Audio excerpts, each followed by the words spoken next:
Good morning. Do we have preliminary matters? Just like to report that we were able to locate, I believe, most of the late files last night. Readings, excuse me, not the late files. I believe, Chair Gillette, if we could request, before I hand it over to Ms. Palella, read in W. I think that's going to take a little bit more time to track down, and we may best convert that to a late file exhibit. Okay, that was an Attorney Talbert Slagle Yes. question about Incentive compensation. incentive compensation. I'm happy to turn that into a late file. If you give me one moment, but I'm gonna need my shorthand for the read-ins is not as good as I try to do for late files. So either Attorney Wheel or Attorney Vaughn, I would need a little assistance. Sure. I wrote it down as, oh, that should have turned on. Oh, yeah. I wrote it down as to explain the increase in incentive compensation in 2019 as appears on OCC 98. That'll work for us for a late file description. Thank you. Refer to OCC 98. Okay, very good. And this was SCG or CNG, please? CNG. CNG. Okay, so it's gonna be a little out of order, but that will be late file exhibit 17. I wrote it down as 178, but I think I'm ahead of myself because I was gonna reproduce my late file exhibit for this panel. So I think we're actually only at 177.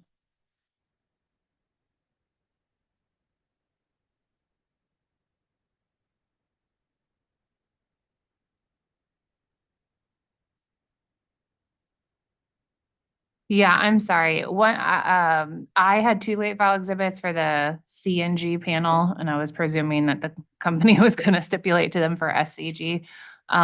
So if I can take it out of order and go ahead and mark my two late file exhibits as 176 and 177, which are the equivalents of the CNG 158 and 159. It was the theft, and then the speech analytics, which means that this would become 178.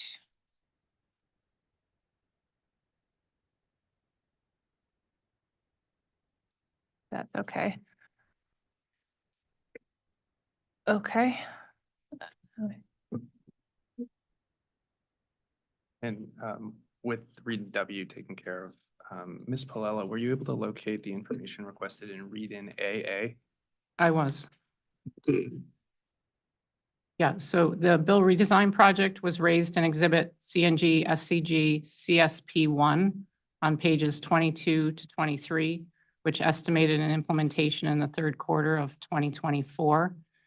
In addition, the costs of the bill redesign project are presented in exhibit CNG CIP5, page 1, line 11, entitled Bill Print Vendor Change. There's $142,510 in 2024. And on page 2, line 85, project AGR 2022 NETCS09 Bill Print Redesign P2-CNG with $338,447 in 2025. For CNG, the bill print redesign is presented at SCG CIP5, page 2, line 86, project AGR 2022 NET CS09 bill print redesign P2 SCG with $338,447 in 2025. The company also provided information regarding the bill print redesign on formatting and the timeline in CAE 39 for CNG and CAE 62 for SCG. And then lastly, out of an abundance of caution, given the orders in the company's prior rate cases, the companies also provided the bill print redesign information to the authority in docket number 180515 and 170542 to be fully compliant with the orders in those decisions which require advanced filing in those dockets prior to any changes in customer service practices, procedures, or policies However, as noted above in this proceeding, the company had provided the cost estimates, the timeline estimates, and the bill templates. Thank you, Ms. Palella. Were you also able to locate read in BB? Yes, I was. So that question was, when was PayGuard implemented at the affiliates? And for Rochester Gas and Electric, it was implemented in August of 2022. For Central Maine Power, September 2022. New York State Electric and Gas, October 2022. And for CNG and SCG, December 2022. Thank you, Ms. Palella. Read in CC? Yes, so CC asked to verify that there are no costs to the company if non-residential customers are removed from the fee-free program. There are no costs to the company if non-residential customers are removed from the fee-free program, other than programming costs, that one-time programming costs to make that change. The non-residential customer would pay the fee to the payment processing vendor. Thank you, Ms. Palella. Read in DD? ED asked what flat pricing was as referenced in Pure 60. And flat pricing means that there's one flat fee for merchant bank fees that's charged to the company for all the credit card transactions, rather than the variable amount fee that's paid based on the type of card used and the card issuer. Read in FF, please. FF asked if the customer service representative from EOE 514 was terminated for performance. And we did confirm with the third-party vendor ICOR that that customer service representative was terminated for performance. Thank you. Read in GG, please. GG asked if there was anything in the record regarding the supervision process for the CNG SCG review of hardship documentation. And there is no documentation in the record regarding the supervisor role in the process. As discussed yesterday, this is part of the basic core responsibilities of supervisors to review all the work that employees are performing on a regular basis to ensure accuracy and efficiency. Thank you. Read in HH. HH asked if there were written procedures regarding unregistered meters in the record. And we confirmed that the company has a work plan document that outlines the process. It's not currently part of any of the procedures in the record, but the company can include that work process when it submits its response to LFE 146. Thank you. And lastly, read in II, please. And II is what is the date that the language in CAE 11 was added to the CSR script. And that was added to the script in January 29th, 2024. And then there was a question regarding whether it was in the record. It is not currently in the record, but the procedures that touch on this script were updated and can be provided in the late file 54. Thank you, Ms. Palella. And the last one I have is JJ, but I believe that may be turning into a late file exhibit. Correct. Yes, and one minor correction, the last statement from Ms. Palella, I assume that was 154. I might not have heard you correctly. Yes, thank you. Okay, thank you. All right, thank you, Attorney Vaughn. Thank you, Ms. Palella. Mr. Augeri, as we discussed briefly at the end of yesterday's hearing, if we want to take a moment now to turn JJ into what will become late file exhibit 179, if you want to help me with the prompt. Yes, this would be additional questions on EOE 215. They were whether or not there was a service line in place prior to December of 2022. And the second question that came up during that time, I believe it was, was it normal for a service location to have any piping that did not have a service line installed? So rather than take a late file, I think we were able to gather some more facts on this case. And I'll just want to level set by saying this instance, as well as the instance that was spoken about at length regarding Bronson Road. Again, these are atypical circumstances that occur and are expected to occur when when you handle as many calls as the company does. You know, in 2019, we spoke with, our customer service representatives spoke with not necessarily unique customers, but they handled 950,000 phone calls. In 2023, they handled 760,000 phone calls. At times, there are processes that will have gaps.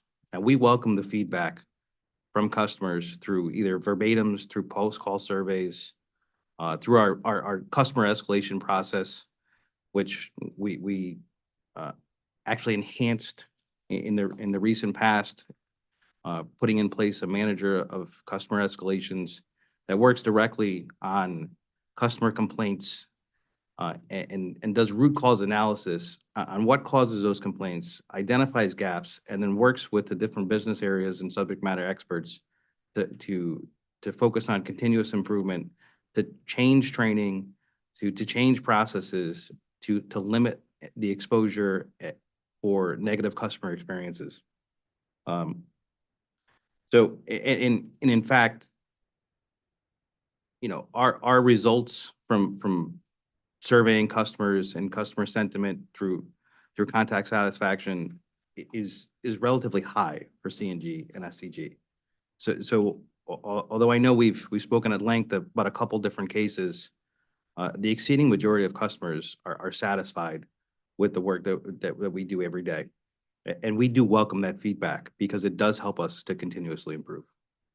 I think just to extend to there, when you look at external benchmark studies, again, such as JD Power, which are, you know, known as the mainstay, you know, standard for the utilities and other industries.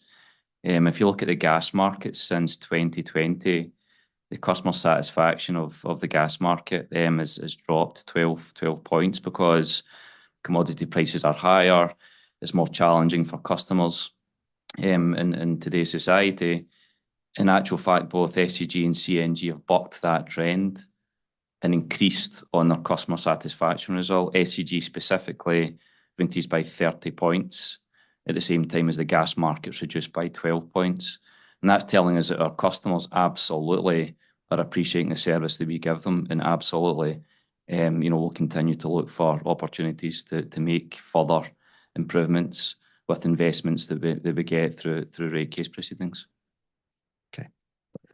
I understand and I appreciate that, but I still have two questions Yeah, out there. yeah, no, and absolutely. And so with respect to this particular customer, at one time, there was gas service at this residence, and that's why there was equipment still there. It was removed more than 10 years ago, we believe. And in fact, when the customer initially contacted the company to install or reinstall service because they wanted to convert from oil heat to gas, the CSR used the proper protocols and attempted to get the customer over to the gas sales team, which could have verified that the gas line was no longer in service.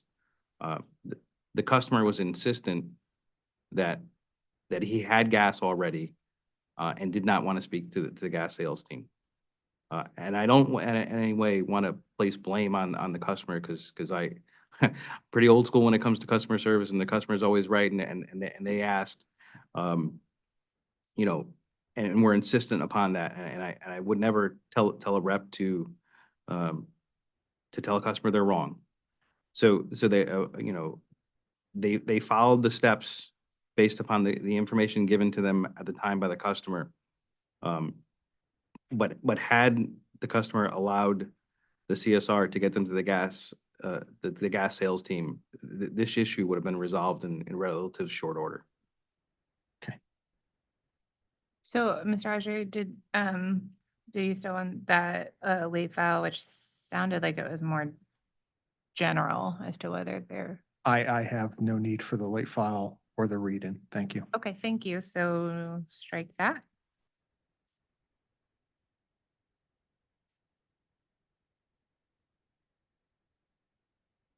Okay, so we'll pick up on EOE 215. Sure. Starting with call number 10.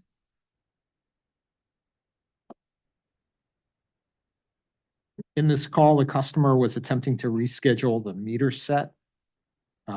This was based upon the knowledge from the technician who was there advising him about the piping size. Would that technician had known if there was a service line at that location when he went to do the meter set appointment? To the extent that he was attempting to connect the meter, he would, find out that there was not gas there. Would he have known prior to? Is that the question, or? In his role of doing the meter set function, would he have access to information that would have told him there was a active service line at the location? He would not, the gas engineering team or the gas sales team would have that information. So you just spoke about how there was a line there and it was removed 10 years ago. Would there have been something left inside the house that would have given an indication to that meter set technician that maybe there was a service line? If there was company equipment on the premise, it would be assumed, I would imagine, I'm speaking for the technician now, but I would imagine that they would assume that there was gas service at one point on the meter, but the status of that service would be unknown. And typically when a service is, when you're out of service for such a long time and we remove the meter, in which in this case we did, it would likely be unknown to the technician, the status of that line, whether it still existed or if it was removed entirely, they would not know that. I'm just curious, if there was no issue with the piping size, that's, the technician brought up an issue with the piping size to the customer. If there was no issue, is it possible that a meter would have been set at that location? Assuming that there was no issue? Yeah.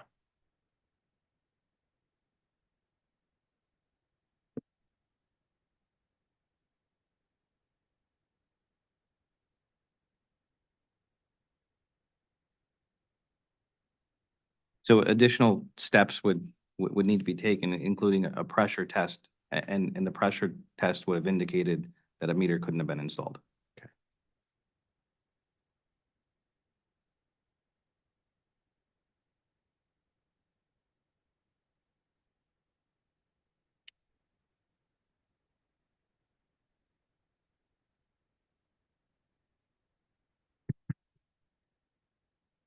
During this call, while the customer was attempting to reschedule the meter set,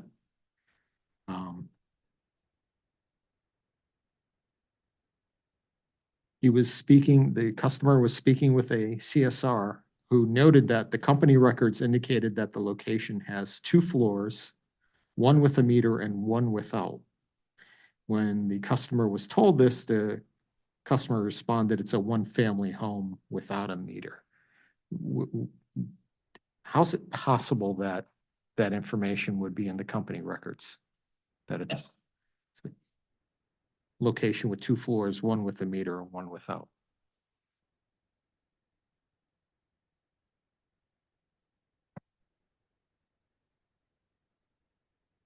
I think maybe I might need you to rephrase that question.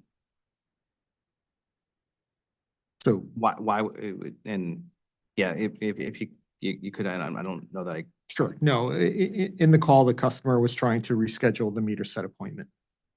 And this is based on the delay caused by the piping size issue that the on-site technician noticed.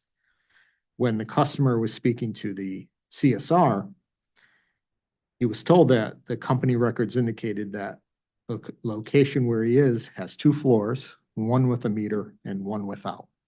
And the customer responded, this is a one-family home without a meter. That's not 2 floors. So I'm just curious as to how the records could be that different between the actual property location and what was present there.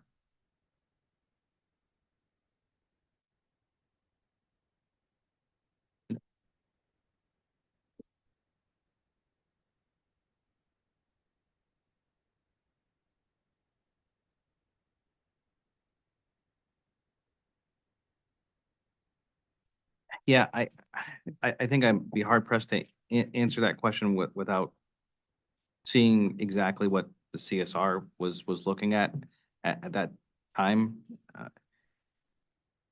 And without pulling up the account myself. I'm sorry, Kim White, EOE. The information that the CSR sees, what populates that? What populates Well, the yeah, the CSR sees something on the screen. It appears from the interaction between the CSR and the customer in that regard. The CSR could see something in their computer screen that was telling them that this is a property, it's a two-family property with two separate, 1 meter, one not. What told them that?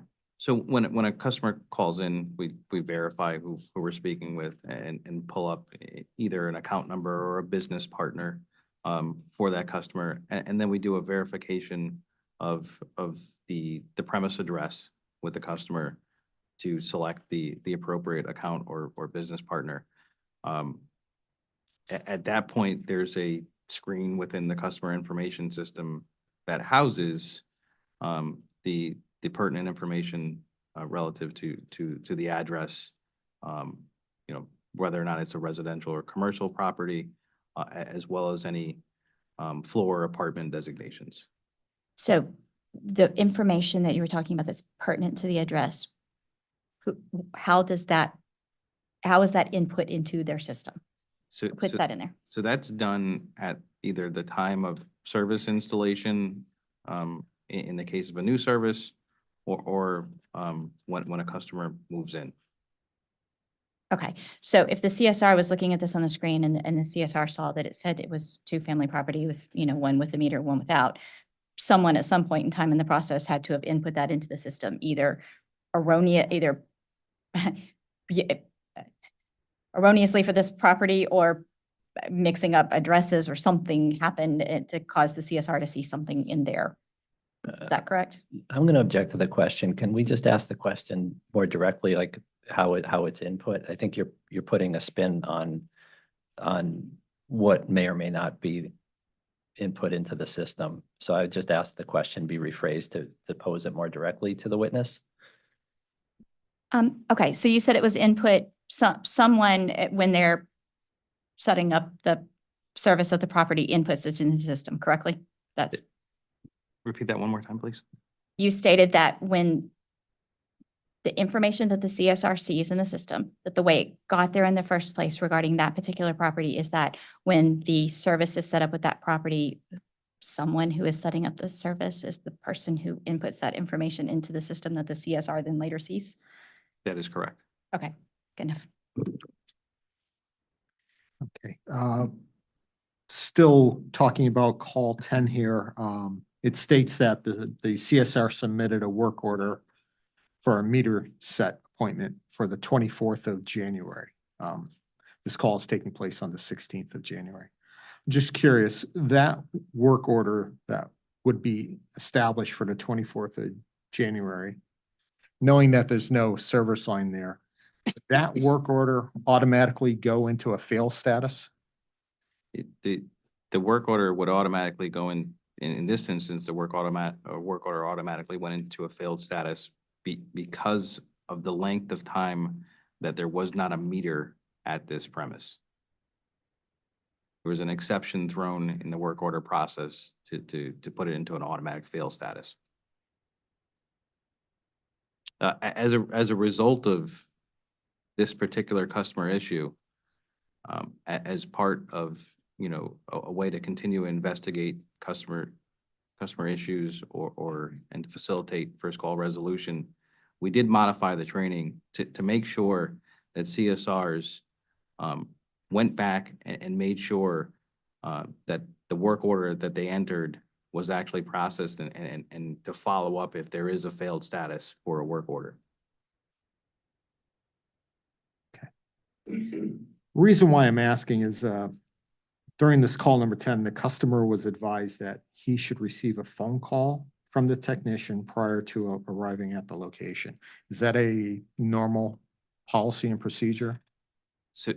So at the time, it may have been, we have revised our policies to not have the customer, the tech call a customer prior to arrival. We give them a window of time and we expect to arrive during that time. Some technicians may still call, but they're required to show up at the premise regardless of whether or not the customer answers or not. So if that work order was in a failed status almost immediately, would that customer receive a phone call, either confirming the appointment, canceling the appointment, or advising about the failed status? At that time, no, but again, with this issue and taking the feedback and looking for opportunities to improve, we have modified the training materials so that the CSR would investigate this further and if needed, would contact the customer to get more information or would escalate the situation to either a supervisor or a SME department to understand why the work order failed and to get back to the customer if needed.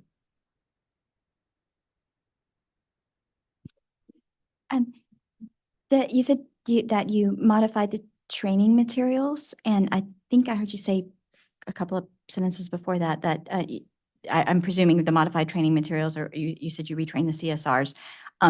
When did that occur?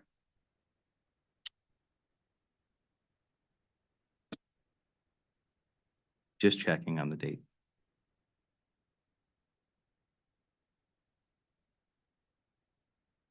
In October of 2023, and that training is in the record. That training materials in the record. Okay, Yes. perfect. Thank you. Calls number 11 and 12, please. So in both of these calls, the customer is contacting SCG because the technician has not arrived for the appointment that was scheduled for the 24th.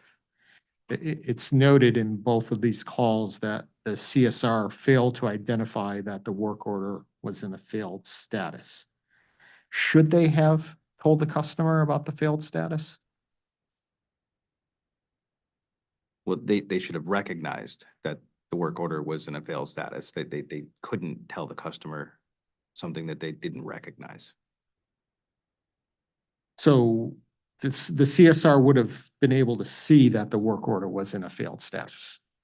The CSR should have been able to recognize that the work order was in a failed status. And again, they've been instructed to if they did not understand why the work order was in a failed status, they should have escalated to a supervisor or an SME to understand why it was in a failed status and resolve the issue for the customer. Call number 14. In this call, the response states that the CSR identified the error status of the work order. During the telephone call, the CSR called it a system error. Can you explain what a system error is in this particular case? And I would have to speculate that the CSR was just using nomenclature that they could convey to a customer that the customer might understand. But the reason why the work order failed was because it was unable to be processed because the meter status had been absent. The meter had been absent for such a long time. So that's not an official term, system error, for failed status on a work order. Yeah, so it wouldn't, there, if you're asking if there's a code within the customer information that says system error, no, there isn't. But again, when we're, as a best practice in customer service, you generally don't want to convey to customer technical terms that they wouldn't understand. So you're usually dealing with nomenclature that a customer would be able to interpret and understand.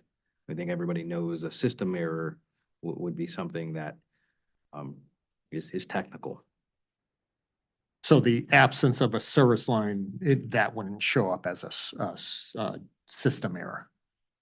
So, and then again, that wasn't the reason why this work order failed. This work order failed because it threw an exception because there wasn't a meter at this location for such a long time. It had nothing to do with the absence of the service line. Call number 15.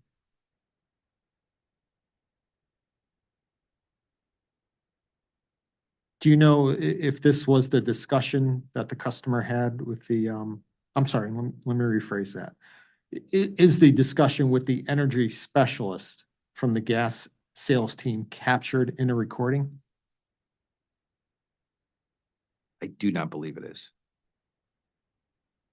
Does the company record conversations with their energy specialist or the gas sales teams on a regular basis? Let me check on that. I'm not positive. They're not on the same call platform. I think we might have to take that as a read-in. I don't know if they have the call recording capabilities or if it's practice. I'd rather get that as a late filed exhibit. Sure. If there is a If recording. there is a policy for recording the calls for your energy specialist and the gas sales team.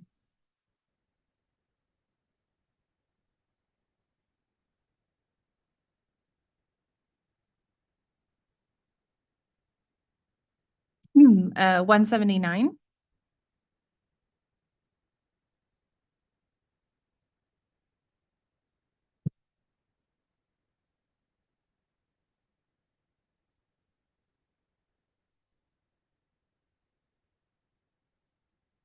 So it's possible that the discussion with the energy specialist was not recorded. It is possible. Do we believe that this was the conversation with the energy specialist? Do we believe that this is the first time that the customer was told that there is no service line present?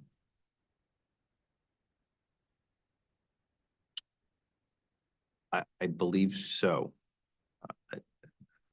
I think the CSR who initially handled the call one, was attempting to get the customer over to the right resource to be able to convey that information to them, but that did not happen. So this conversation, according to the response, I believe it happened on January 27th. Is that the date that the conversation with the energy specialist occurred? Yes, it is. So according to my rough calculations, the customer's first call was December 13th. Been approximately 45 days. There's been multiple missed appointments, and twice he's mentioned to SCG that he has no heat in the home. So I'm just wondering, at any point from the first call on December 13th until that last call on the 27th, was there any SCG appointment, whether it was a CSR or one of the technicians? Was there anyone capable of determining whether or not there was a service line at that location?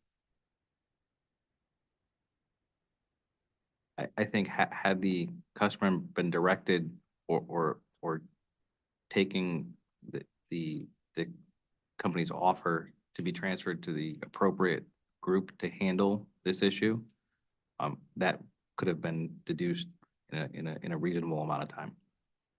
So is it safe to say the best person that would have told this customer whether or not there was a service line is the energy specialist or someone from the gas sales team? The gas sales team and they would have worked if they needed to research and work with the gas engineering team, they would have done that, and that would be a normal practice. Is there information that the gas sale team members have that the CSRs or technicians don't, that would have had that information about the presence of a service line?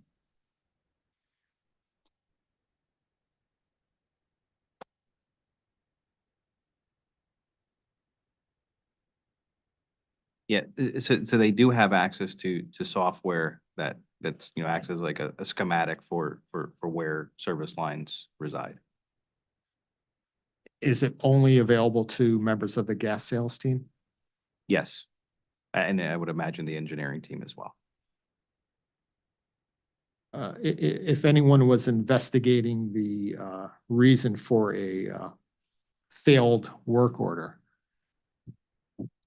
is there any way that they would check with that information that the gas sales team has as a possible reason to fail the work order?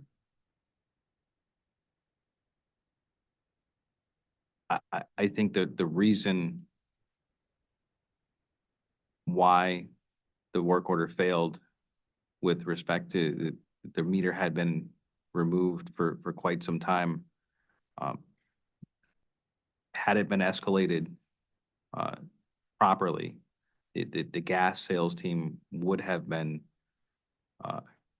contacted to understand any service line requirements.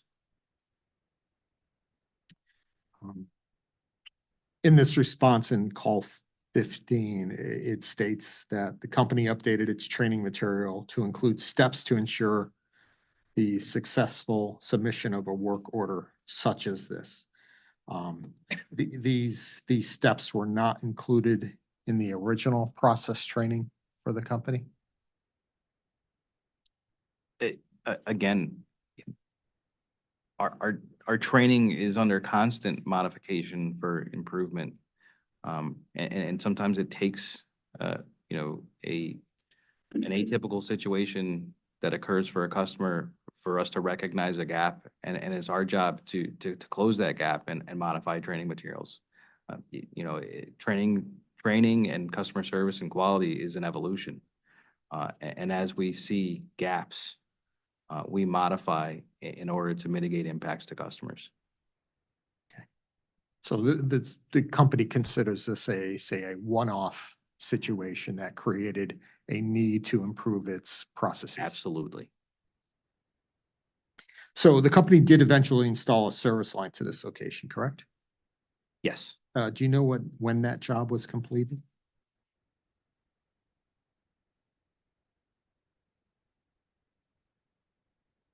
March 22nd, 2023.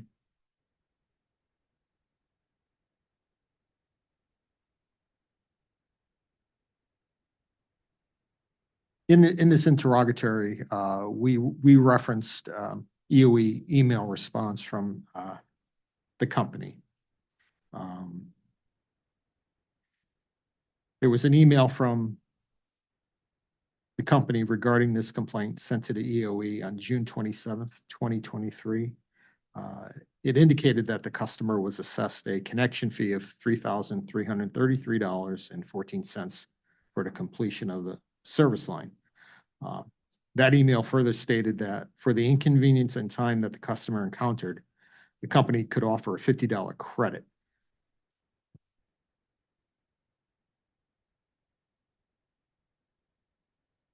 If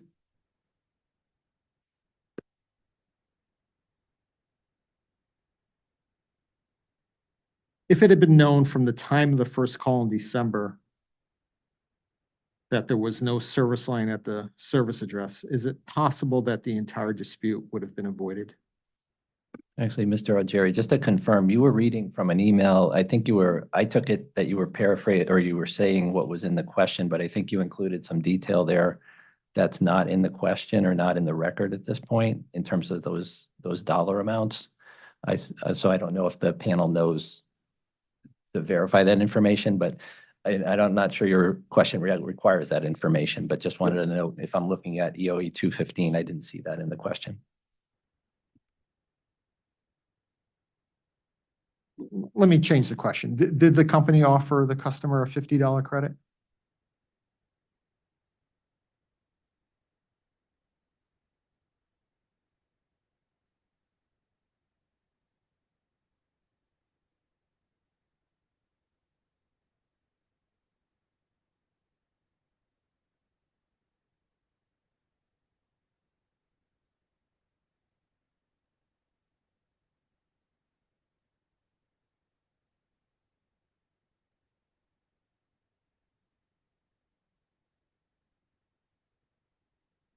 So initially, yes, the customer was offered a $50 credit. Did the customer accept that $50 credit? No, they did not. Did the company offer any other credit? Yes, the company did offer additional credits. And what was the amount of that credit? $3,342, So the cost of the service line installation. as well as the plumbing that had been undertaken as well. And that would be the plumbing to connect the meter. I know it was inclusive of plumbing costs. I don't know exactly which plumbing cost there that includes. Did the customer accept the $3,300 credit? They from did. SCG? He did? At any time, did SCG consider issuing a credit greater than the service installation cost? I do not believe so. Just curious why it wouldn't have offered a larger credit than the $3,300.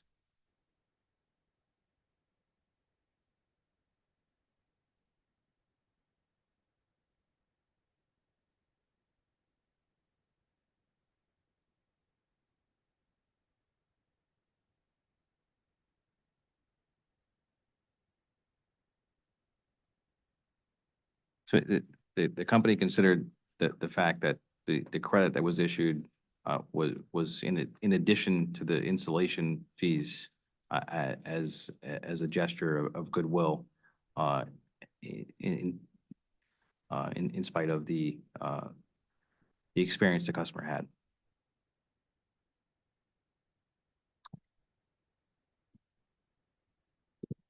Set with this section. Kim White with EOE, actually following up on that last question. Does the company pay for the credits or do you collect that through ratepayers?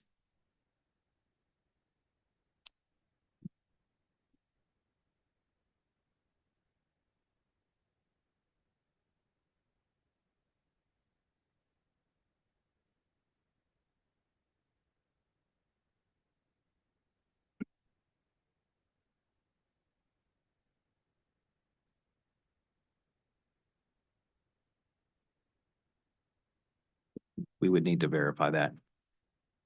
Could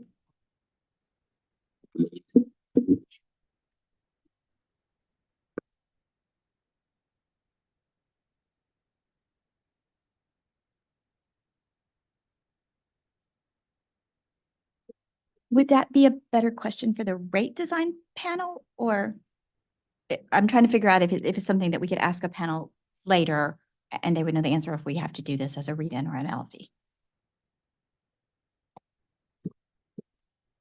Read-in might be best, if that's okay. Okay, that would be fine. Okay, so let's read in KK and Attorney White. Can you repeat for me, please?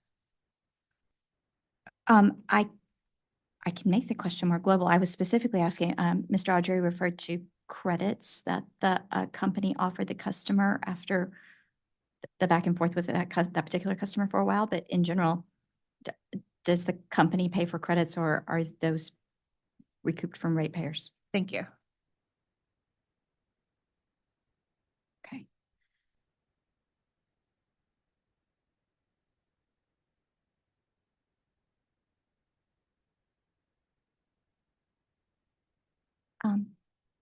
So let's see, I'm going to go to EOE 486, please.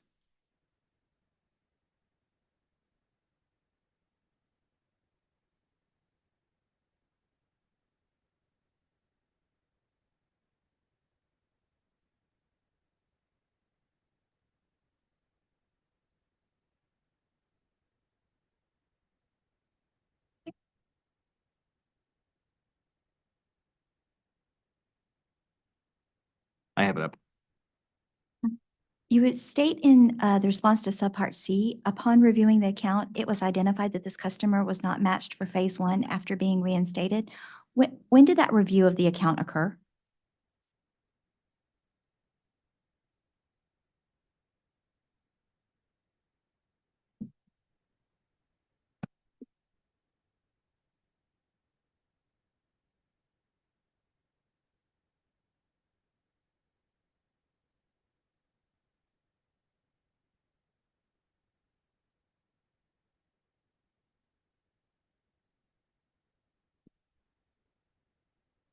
So upon review of this particular interrogatory, making sure that, follow-up was done as needed, it was recognized that the match, was not there for this customer. Okay. So I'm generally going to be talking about 510, but I'm not sure if you necessarily need to pull up the interrogatory because my questions are a little more overarching. So you stated in that interrogatory, and we talked yesterday, that SCG has a different process regarding hardship documents and that they're reviewed and processed by the hardship manager at ICOR. Yes, I did. Do you, how does ICOR maintain the documents? So it's receiving them. How does it house them or maintain them? Store them? They're stored in a network folder. Okay. Do you have any sort of agreement in place with ICOR regarding the secure storage of those documents? The MSA has overarching, data security requirements. Okay, so it's specifically relevant. It's just the ones in the MSA. There's nothing specific to these documents in general. Just want to make sure. No, not that I'm aware of. How much is ICOR paid for reviewing the hardship documents? I was having a little trouble finding that in the contract. It's an hourly or productive hourly rate. I don't know if Mr. Drahota has that off. Yeah, let me, I believe I know, but let me double check. Maybe do a reading. Can you add to that read-in, not just the price, but where in the master agreement it is? Thank you. Okay, let's read an LL.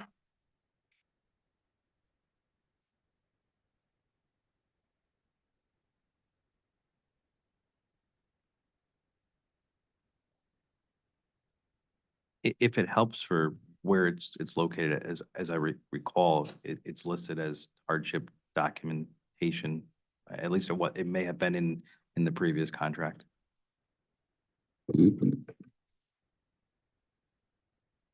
So in the transition to Alorica, I guess I'm trying to understand.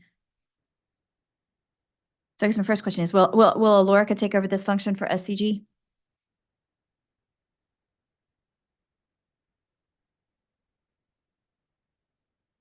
Yeah, we haven't made that final decision yet. Do you know at all how it's going to work? I guess is what I'm trying to picture is, you said there's a phase-in process in which Alorica is handling part of the calls and ICOR's, and then it's slowly transitioning over. So at the beginning of that phase-in process, Alorica is going to be handling some calls. Yes. And we don't know what's going to happen to those. So for the calls that are going to Alorica at the beginning of the phase-in process, there's a customer calls and then give the hardship documentation. We don't know where it's going to go at that point? We know it's not going to ICOR. It will, be handled either internally or by Alorica. As far as sending in hardship documents, we'll have that process lined out. Okay. Will that be in the contract with Alorica? I don't know if that specifically will be ironed out, but Okay, that's. yeah, I don't know, but we will have a process lined up for that. Okay. To the extent I guess what I'm trying to understand is if there's any possibility that Alorica is going to handle it and it's not in the contract, where is that governed? Okay. In that- writing. Yeah, yes, sir. Okay. Wh- Okay. Do we know the answer to that, or is that something that we just I- don't know at this moment? I would imagine any work that's going to be performed by Alorica will Yeah. be in amendment to the existing contract, and it'll be specified.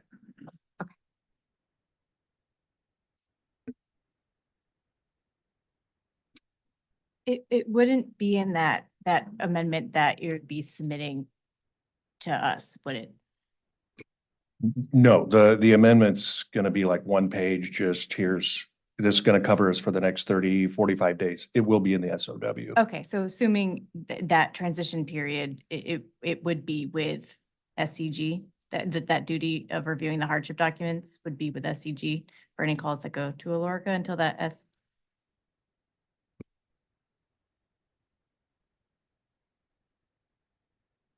Yeah, so we maintain it with ICOR until we make the transition.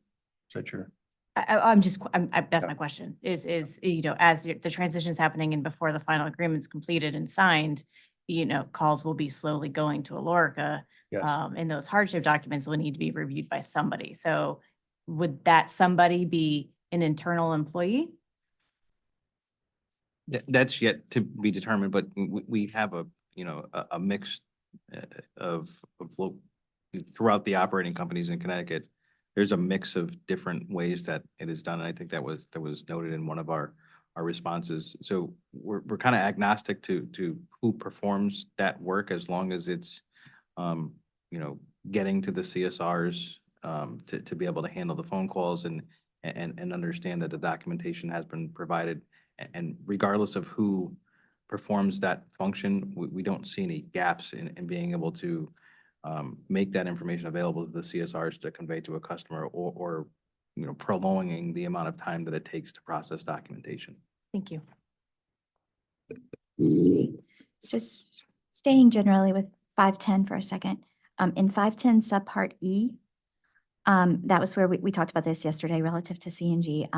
We talked about that supervision is responsible for monitoring the employee's work. Do you know how often, is it ICOR supervision that monitors it for ICOR?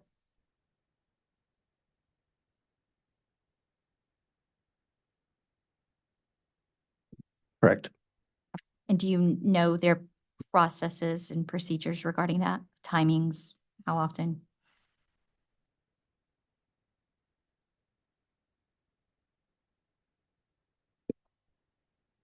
I think it would be consistent with the internal processes where a supervisor's job is to maintain the overall productivity of their employees, including, timeliness of and productivity with processing the documents as well as making sure that it's done with quality.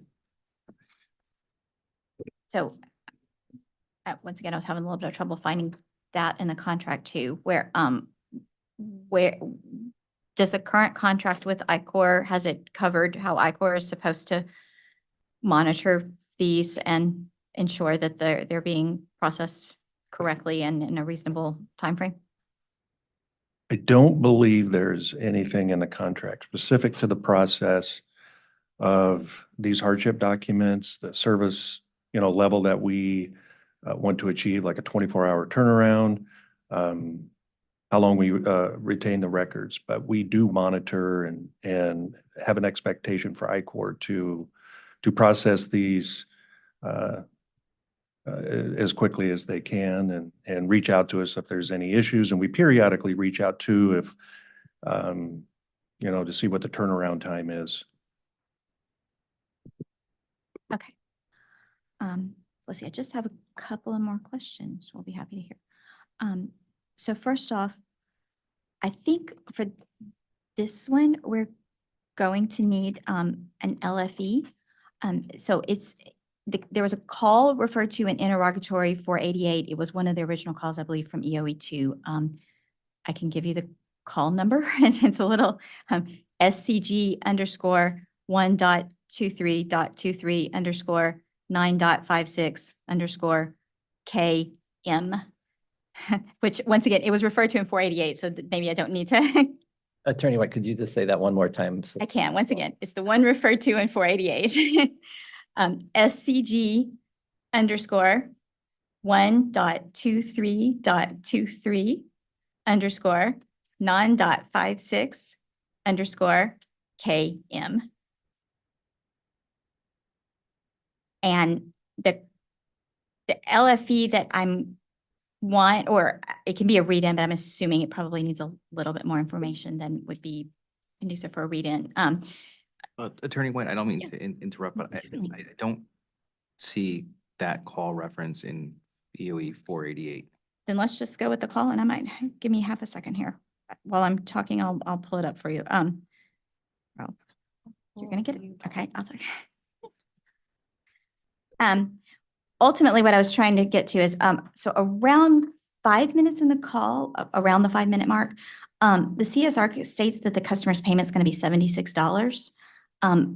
But in the response to 480, I said 488 here, but maybe I'm wrong. The payment was $240, and I didn't understand in reading the interrogatory responses and in listening to the calls, I couldn't figure out where we got from 76 to 240. So I'm essentially looking for how the 240 was calculated and why it differed from the 76. And I can take a moment to make sure. Okay.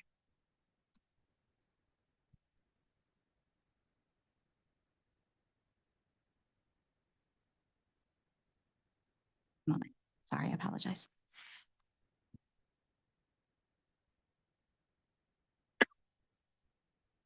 Turns out I just cited to the wrong call altogether. So let's try this again, okay? It's the call in 48. That part was right. The call is SCG _ 6.26 _ 10-2 _ PM. But I was right about the 488.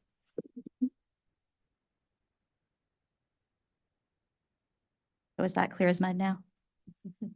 All right, late file exhibit 180, refer to EOE 488, call SCG _ 6.26 _ 10-2 _ PM. Discuss the discrepancy between the CSR statement and the actual payment amount.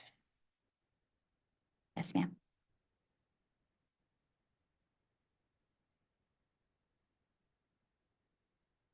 And then my other question was, I just wanted to confirm, did I hear this right? When you were referring to read-ins HH and II, you are providing the information. I believe you said it could be provided. I just want to make sure I understood that right, though. Those are being provided in LFEs 154 and 146.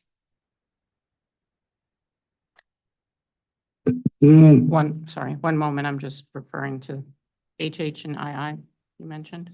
Yes, ma'am.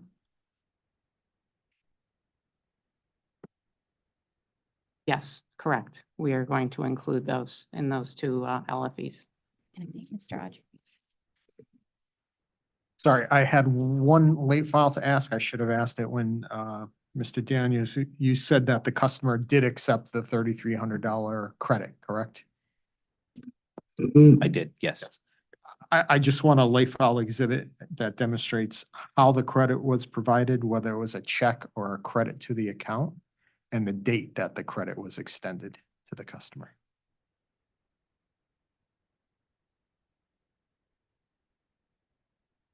If it would be okay, I think we could provide that If you, right now. if you have that right now, even better. Maybe not right now, but.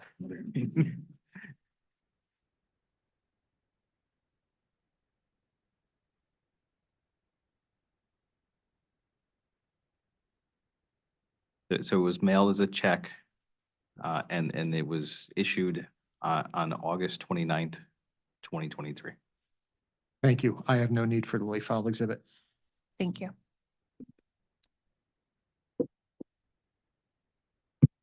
That concludes EOE's cross. Thank you.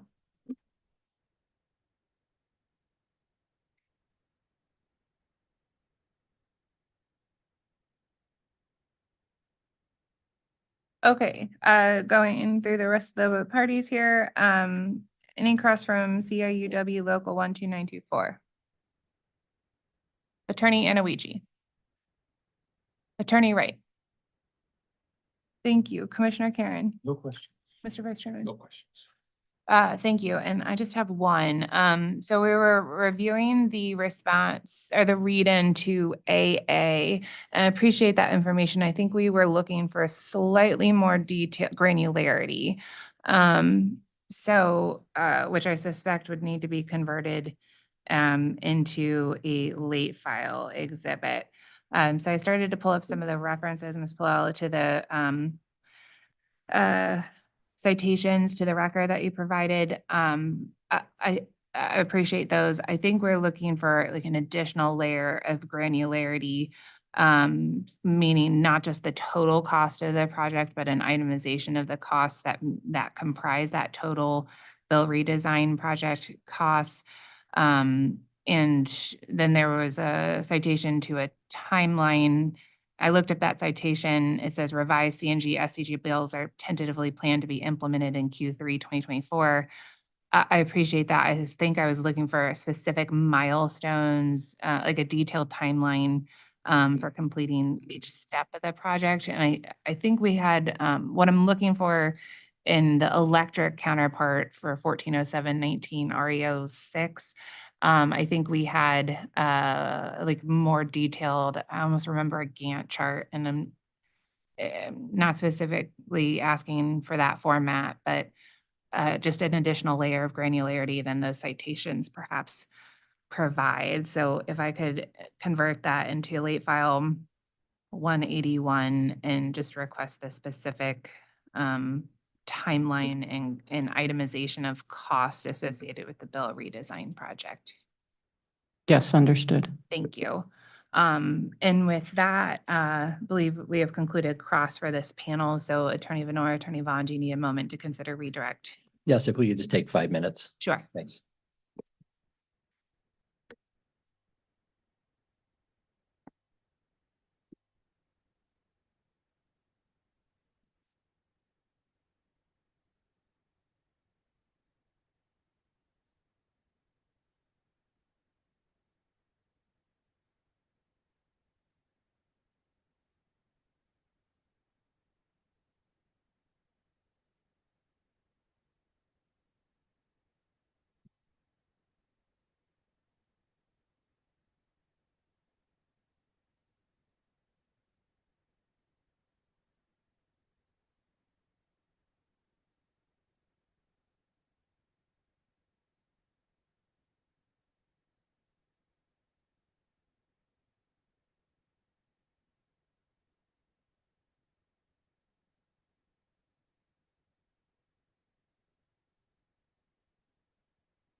Attorney Venora.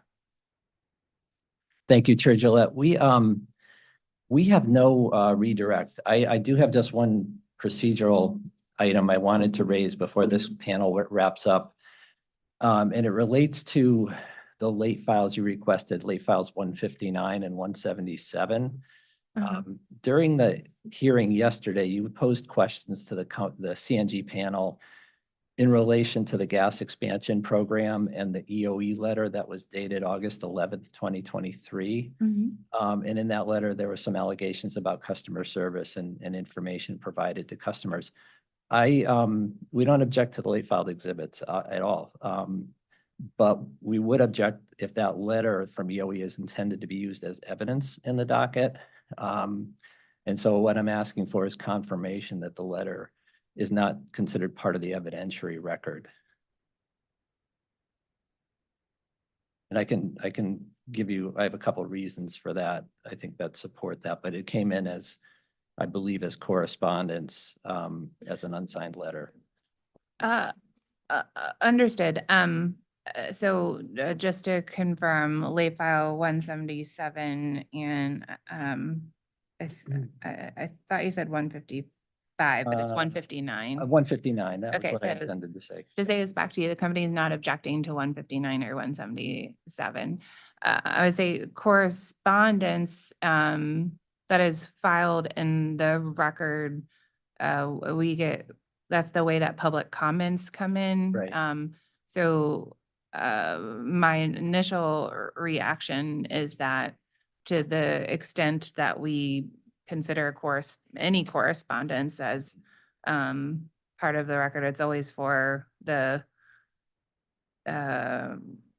weight that it's given. I'm not sure that I would use Yeah. the terminology that it's not part of the record, because when we transmit the administrative record to the court, everything Yeah. would go over.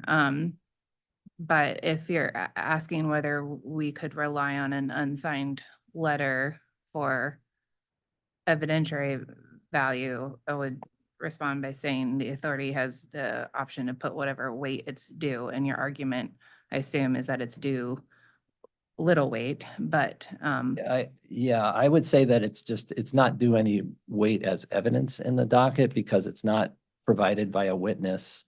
EOE is a party, and we had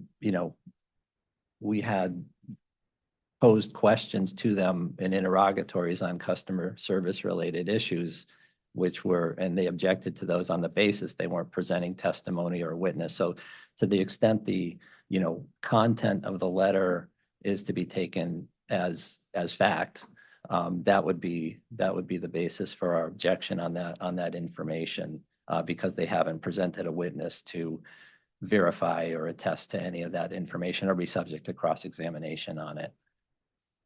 understood.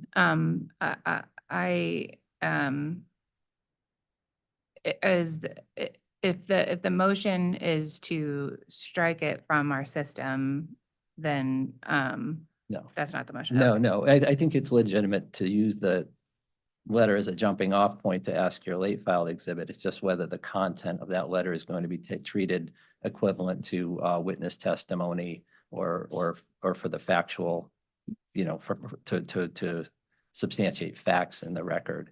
That would be the company's objection. Understood. And I will just say back that we will give correspondence and public comment and everything else the weight that it's due, and accept the company's argument that I accept for the record that your position is that it's due the weight that you just, I don't want to put words, I think we understand each other. Okay. Yeah, it's just, so I won't say again what I said. but Okay. Thank you. Same. Okay, thank you.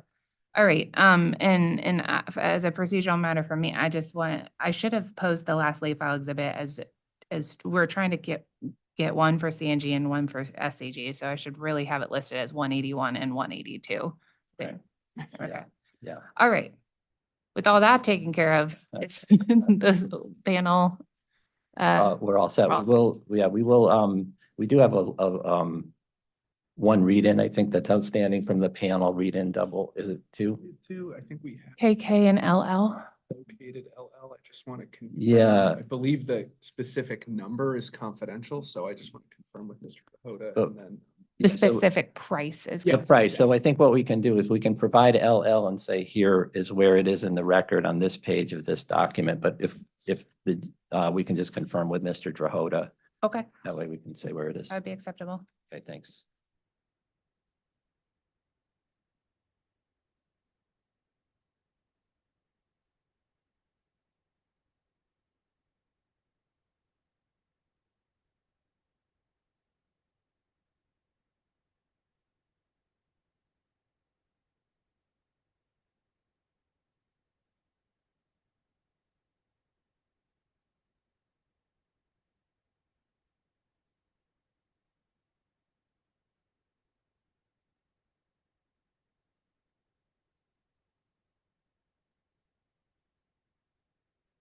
So this references read-in LL, the price for what we pay for I-Core to do hardship documentation, which is off the phone work. It can be found on page 6 of EOE 308 CNG SCG attachment 2. Okay, Uh, that was the price and the look. It's SCG hardship per productive hour is the title. Okay, thank you. So that just leaves us with KK, which will hold till next Yeah. week presumably. Yeah, and I think with that, we're all set. Okay, well, thank you to the panel. This panel is excused and we will call up the CNG's panel, oh no, so I'm sorry, SCG panel on environmental remediation, please. And if the OCC could approach. Is this you? Yeah.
While the panel gets situated, we have 2 new panel members and Okay. also we have Mr. Hurwitz, who was previously sworn.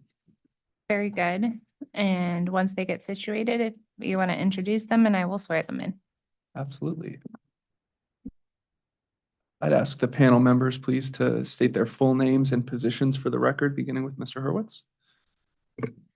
Jacob Hurwitz, Senior Director of Revenue Requirements. Steve Mullen, Director of Environmental Remediation. William Burgess, Project Manager, Environmental Remediation.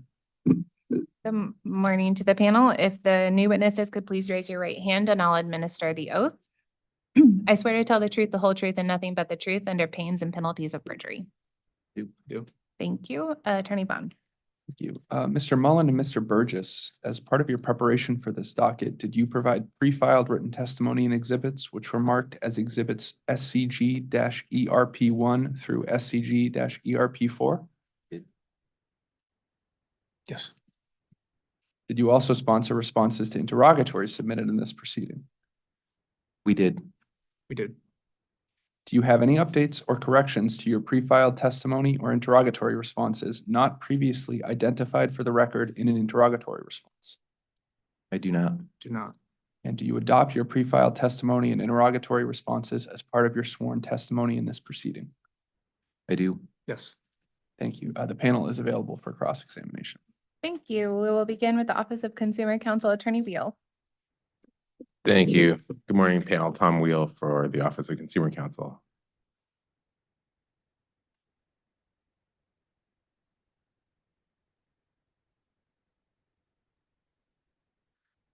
I'm just going to start with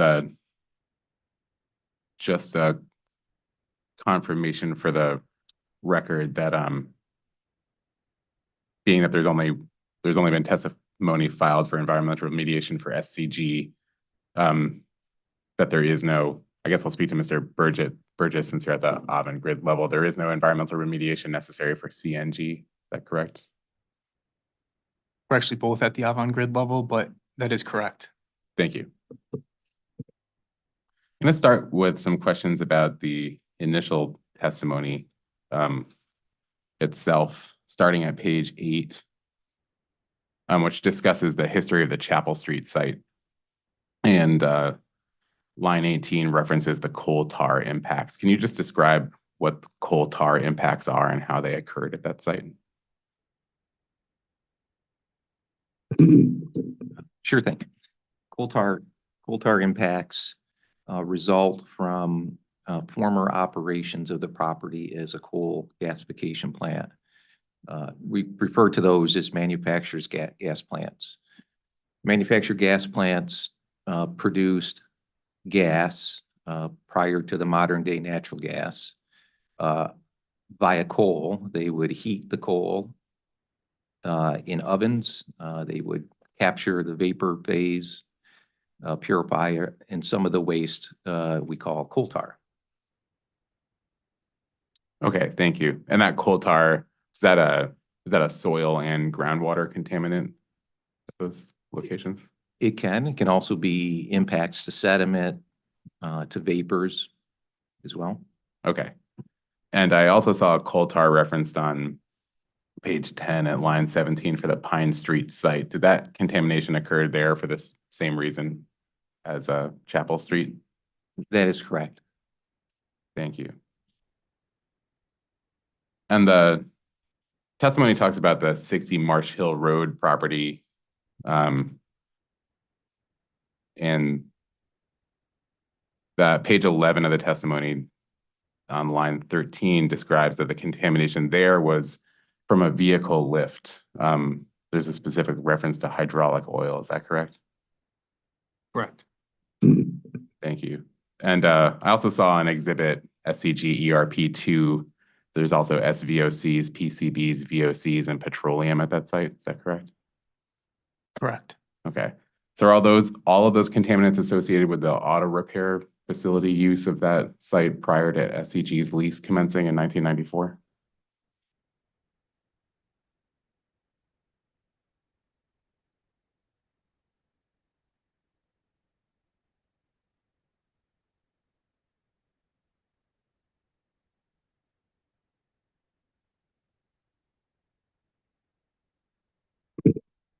Sorry, could you repeat the portion about the lease and the timing? Sure. The question was just whether all of those contaminants that are listed there are associated with the use of the site as an auto repair facility prior to SCG leasing it in 1994.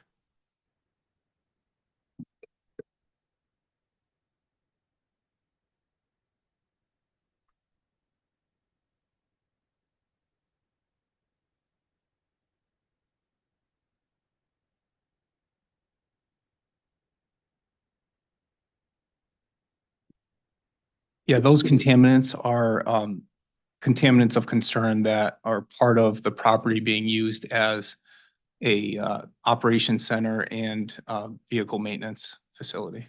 Okay. So SCG used the facility as a vehicle. Did SCG perform vehicle repair or use that lift while it was operating the facility? Yes. Okay, thank you. And page 11 of the testimony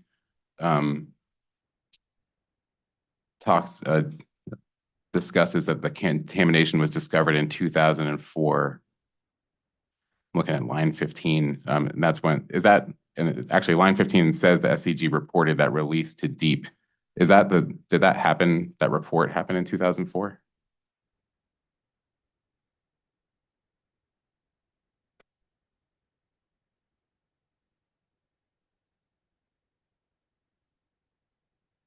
I believe so. I don't have that report in front of me, but I believe it was when the release was identified, it was reported to deep.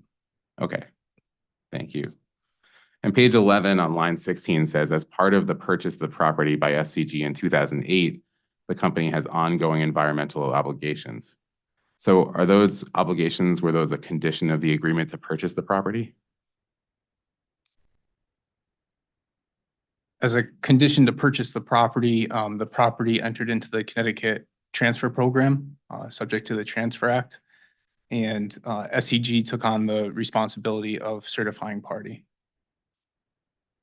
Thank you. And was there a provision in the PSA associated with that acquisition, the purchase of the property that identified that obligation to become the certifying party?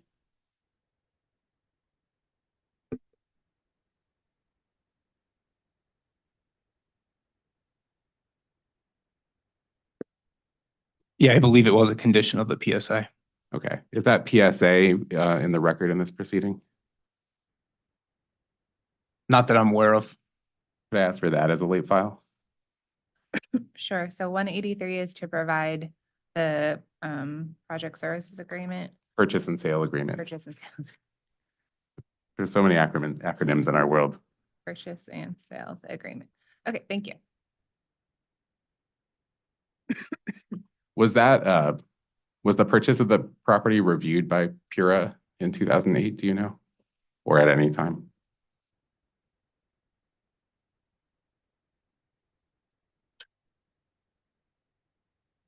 We don't know that specifically. We'd probably be better off talking to the panel that deals with the real estate.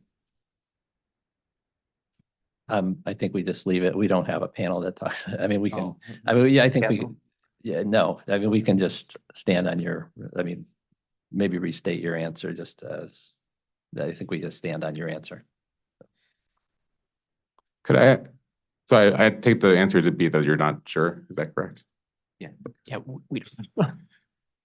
Could I ask for a late file if there was a Pura or perhaps DPUC proceeding? I don't recall the date of the changeover. If there was a Connecticut utility regulatory proceeding that reviewed and authorized that purchase, if the company could just provide the final decision associated with that proceeding or just a response indicating that there wasn't or that the company's not aware. Yes, we can do that probably as a read-in. Thank you. Okay, so we're I believe. Thank you. And just for the record, if there is a read-in associated with the docket number, I wouldn't need as I think the chairman's indicated earlier in this proceeding, if there is a final decision, we don't need it filed in the record here. Thank you. And as we've discussed on some of the other panels, which presumably some of the witnesses on the panel might not have been here for, the plan, there's a tentative plan to sell this particular property. Is that correct? Yes. Thank you. Does the company expect to transfer the environmental liability that it currently has to the purchaser in that future transaction?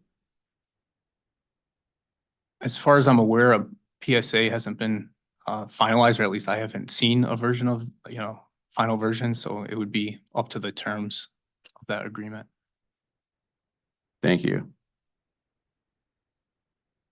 And as we've discussed, I think on earlier panels, the tentative plan, if there is a sale, would involve a leaseback arrangement. Is that correct?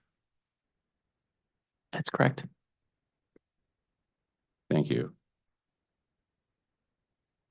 And page 16, line 2 of the testimony mentions that the company is proposing to collect expenses associated with beginning preparation of the final verification report. Could you just explain what's required for that final report and what's required for that preparation?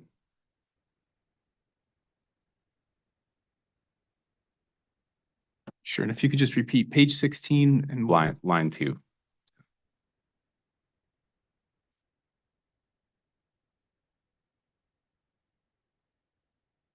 So under the Transfer Act, before preparing and issuing the verification, we are continuing monitoring of that hydraulic oil release and removal, and some additional tasks as presented here in the testimony that would be needed to support the verification include groundwater monitoring and filing of environmental land use restriction. Okay, thank you.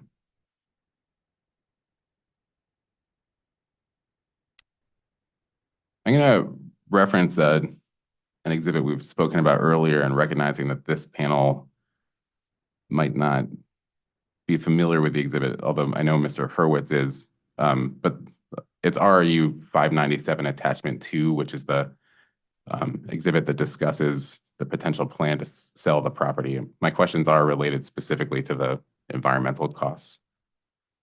So I can wait until, I think my questions frankly will probably be to Mr. Hurwitz on this exhibit.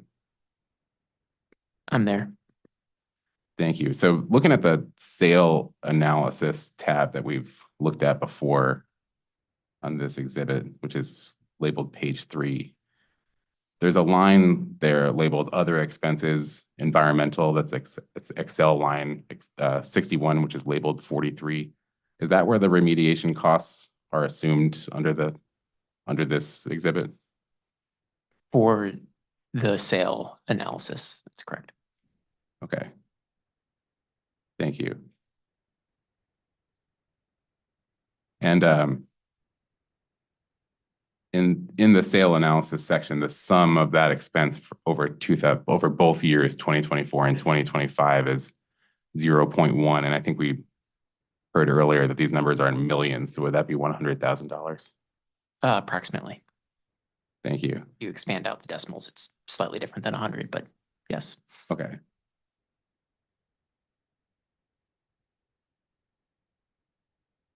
Oh, I see. I'm clicking on the cells themselves, and you're referring to that these are rounded within Excel. Okay, thank you. And in the keep analysis tab, there's a line 57, which is labeled line 39, also labeled other expenses environmental. Would those be the same, like the equivalent under the keep analysis?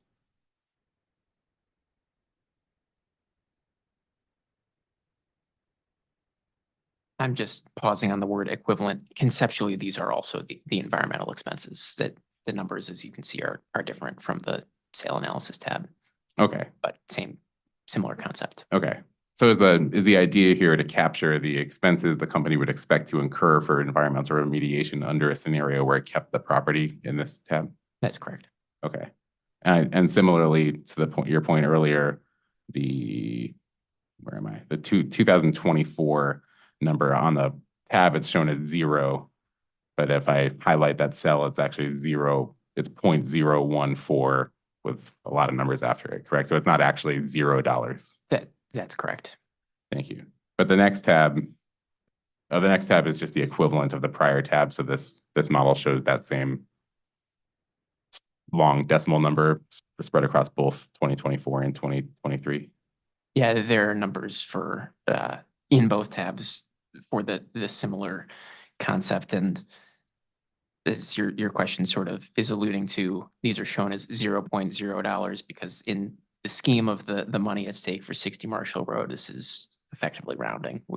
Our analysis shows selling 60 Marshall Road will produce over $15 million of benefit to ratepayers at a net present value basis, and as we've just discussed, these numbers round to 0.0 when expressed in a millions basis. Thank you. Understood. The reason I asked about that is I saw different numbers in the testimony for this panel on page 16 of $13,000 incurred in the test year and $14,000 for the rate year.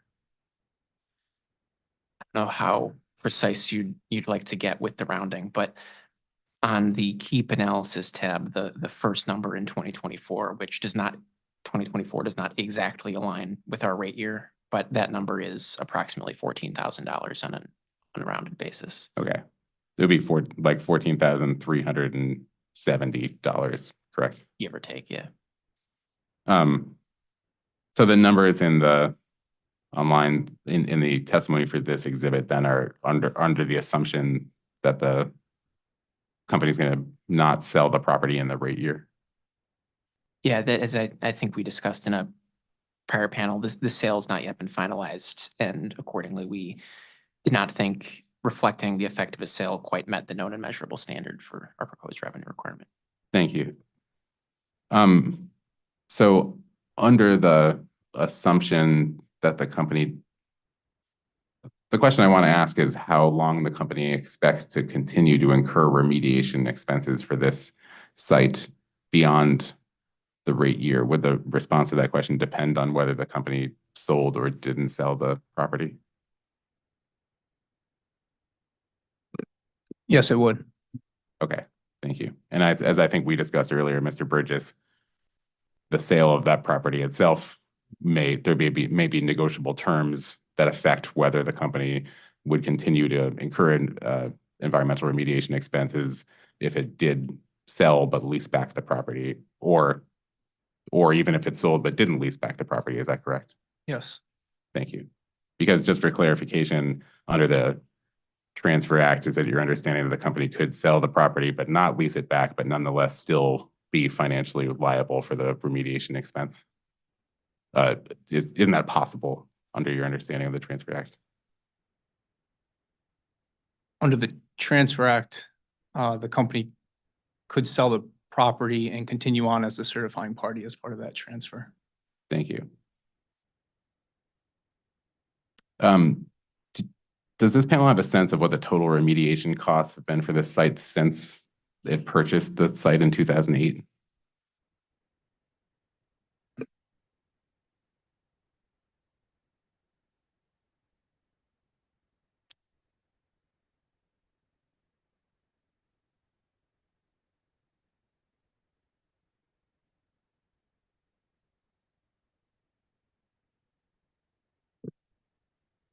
Just a minute, I want to check the, one of the IRs. Sorry.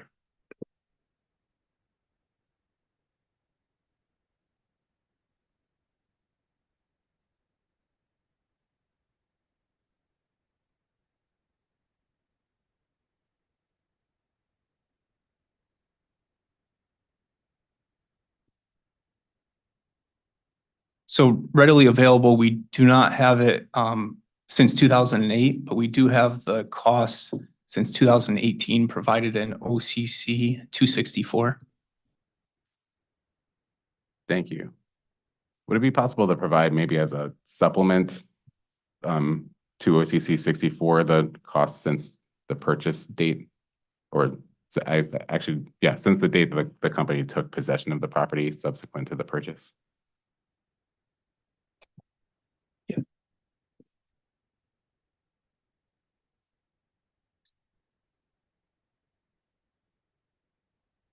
We can try to go back that far. Thank you. Okay, I'm gonna mark that 184, and it was referred to OCC 264, is that correct? Yes. Okay. And just maybe just as a caveat, if the company can't find records back to 2008, but can find records prior to 2018, if the company can just provide whatever environmental remediation costs were incurred between 2008 and 2018 that the company is able to find. We'll provide what we can. Thank you. I have some questions about the cost recovery proposal. So for the Pine Street site, it looks like the proposal is to include $515,000 in base rates, and that's just the test year amount plus the inflation factor. Is that correct? That's correct. Thank you. And I saw on page 11 of the initial testimony, there's a description of the general work that's expected to be performed in the rate year, continued operation, maintenance, and monitoring of the system, groundwater monitoring, preparation of a field investigation plan to evaluate system effectiveness and optimization, cap maintenance, and reporting as needed. Is that the same general level of work that was performed in the test year? No, it's a little bit different. The additional piece here is to put together a plan to evaluate system effectiveness. That was not performed in the test year. In the test year, there might have been a little bit more maintenance on the equipment than maybe what we're looking at going forward. Okay. So would you say that the relative reduction in maintenance, but the addition of developing the plan equal out to a similar level of necessity for revenue plus inflation as incurred in the test year? Yeah, that's correct. Yeah. Okay. Thank you. I'm back to page 15 of the testimony. Line 12 points us to Schedule C 3.04 in the rate application. So is this, I can wait for the pit. This $515,000, that's a reference to line 9 on that. It's Excel row 20 on that exhibit, is that correct? That's correct. Is there a support in the record for the $476,000 incurred in the test year? No, there was not. Okay. And moving on to the Marsh Hill Road site, I guess just staying with the same Schedule C 304 here, it looks like the test year total there was 13,000. I think we already discussed maybe in the rate year, is the 13,000 with the inflation factor, presumably with rounding, is that accurate? That's correct. Okay. And is there support of the record for that 13,000 in the test year? There was not. Okay. And for the Chapel Street site, If I could just add to that, the test year is based on the amounts recorded by the company in the historical test year sort of broadly. So we didn't provide any, to our recollection, any extra set of documentation, but all of the numbers in the test year 2022 column are as they were incurred and recorded by the company in the historical test year. okay, thank you. And for the Chapel Street site, this one's maybe a little, well, for the Chapel Street site, the proposal is to include 893,000 in base rates. And that's again, based on the test year amount plus the inflation factor. And then there's a deferral proposal also, which I'll ask about in a second, but the base rate amount, is that correct? That's the test year actual with inflation? That's correct. Okay. And is there any different response about is there any additional support beyond the schedule for that 893? Well, sorry, the test year amount shown on the schedule. So we did provide exhibit ERP-4. Thank you. Yeah, so that was what I was gonna ask.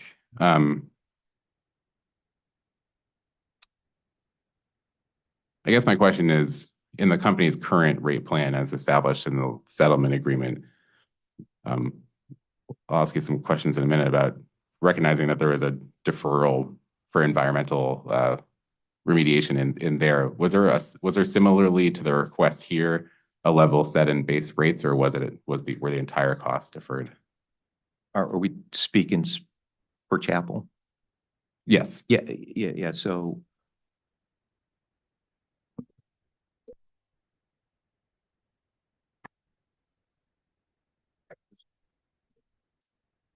right, there was nothing in the base rates for Chapel. Okay. Thank you. So I did see SCG ERP-4, which I think you just referenced as support for the Chapel Hill expenditures incurred, I think not only in the test year, but in all years since the company's last rate case. Is that correct? That's correct. Okay. So the reason I had asked the previous question was just to understand whether these costs represented an amount above what was recovered in base rates, or if this is the total amount incurred in those years. Is that correct? For Chapel Street, correct. Thank you.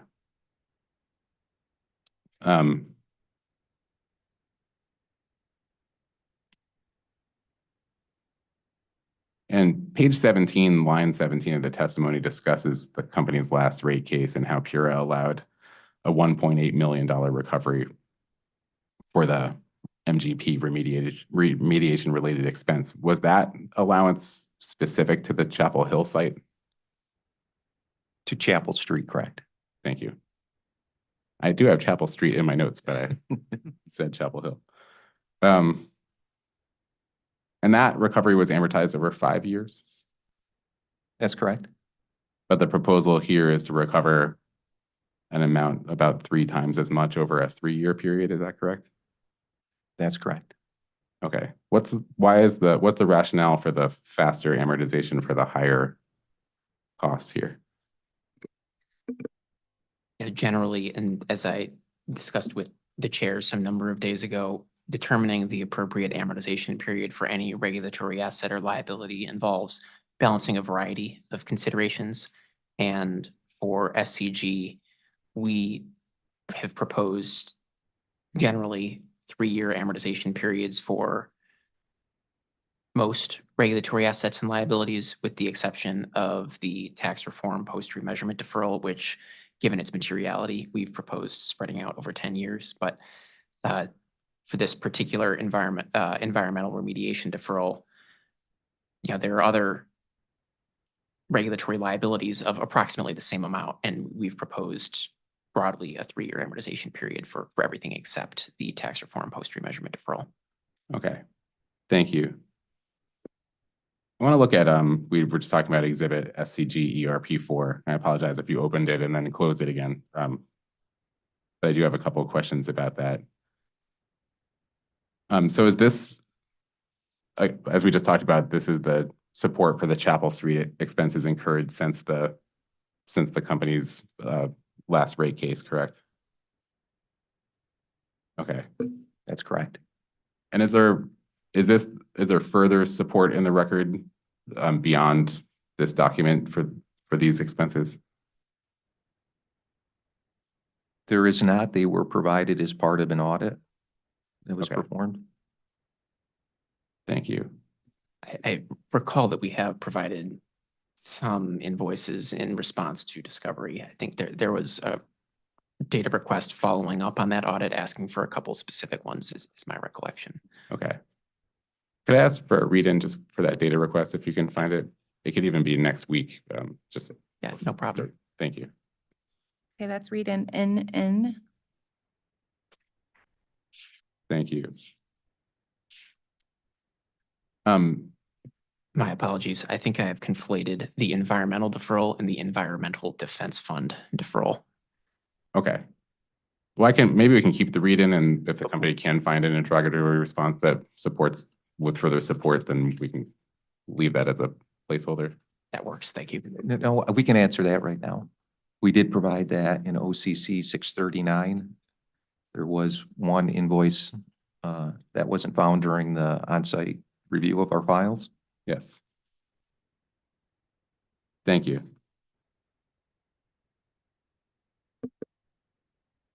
Back to finally actually going to start asking questions about the content of this exhibit. There's an acronym in here, MRPPP. Does that stand for Mill River Pollution Prevention Plan? That is correct. Okay. How does the company monitor the pollution in Mill River? As part of the consent order, there was a requirement to develop a plan, which in the Mill River Pollution Prevention Plan, in there, it outlined some activities that need to be performed. So we follow that plan. We use an external vendor to do an inspections and do any maintenance that's required. Thank you. And that external vendor looks like Clean Harbors. Is that correct? Currently, there was another vendor prior to that. And that was Connecticut Tank and Removal.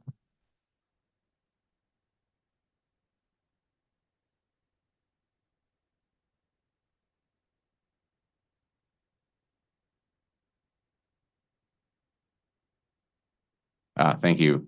And there was also All-State Power VAC I'm seeing on page 2 of the exhibit. Yeah, essentially they were the same company. They were they were acquired somehow. They're same company, different name. Is that the same company as Connecticut Tank Removal or same company as Clean Harbors?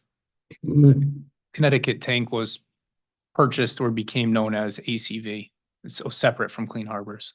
Okay, thank you. Do you recall or know the reason why the vendor changed?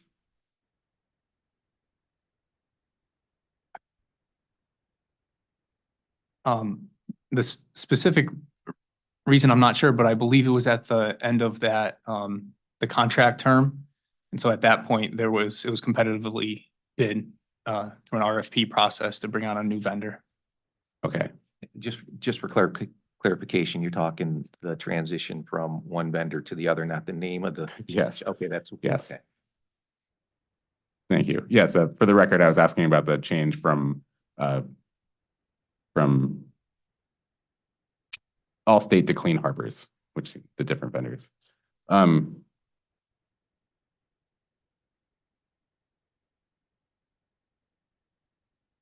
You referenced the Mill River Pollution Prevention Plan earlier. Is that plan in the record?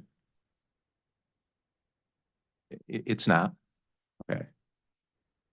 Do you know what a boom observation and or replacement is?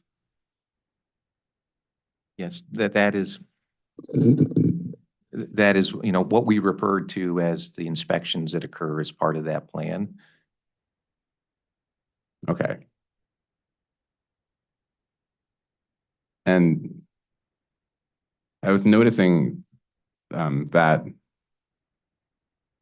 there's a line with that description multiple times throughout this document, but it doesn't seem to be like looking at the date patterns. I couldn't find a discernible kind of pattern for how often that's necessary. Is there a preset pattern for how often that cost is incurred?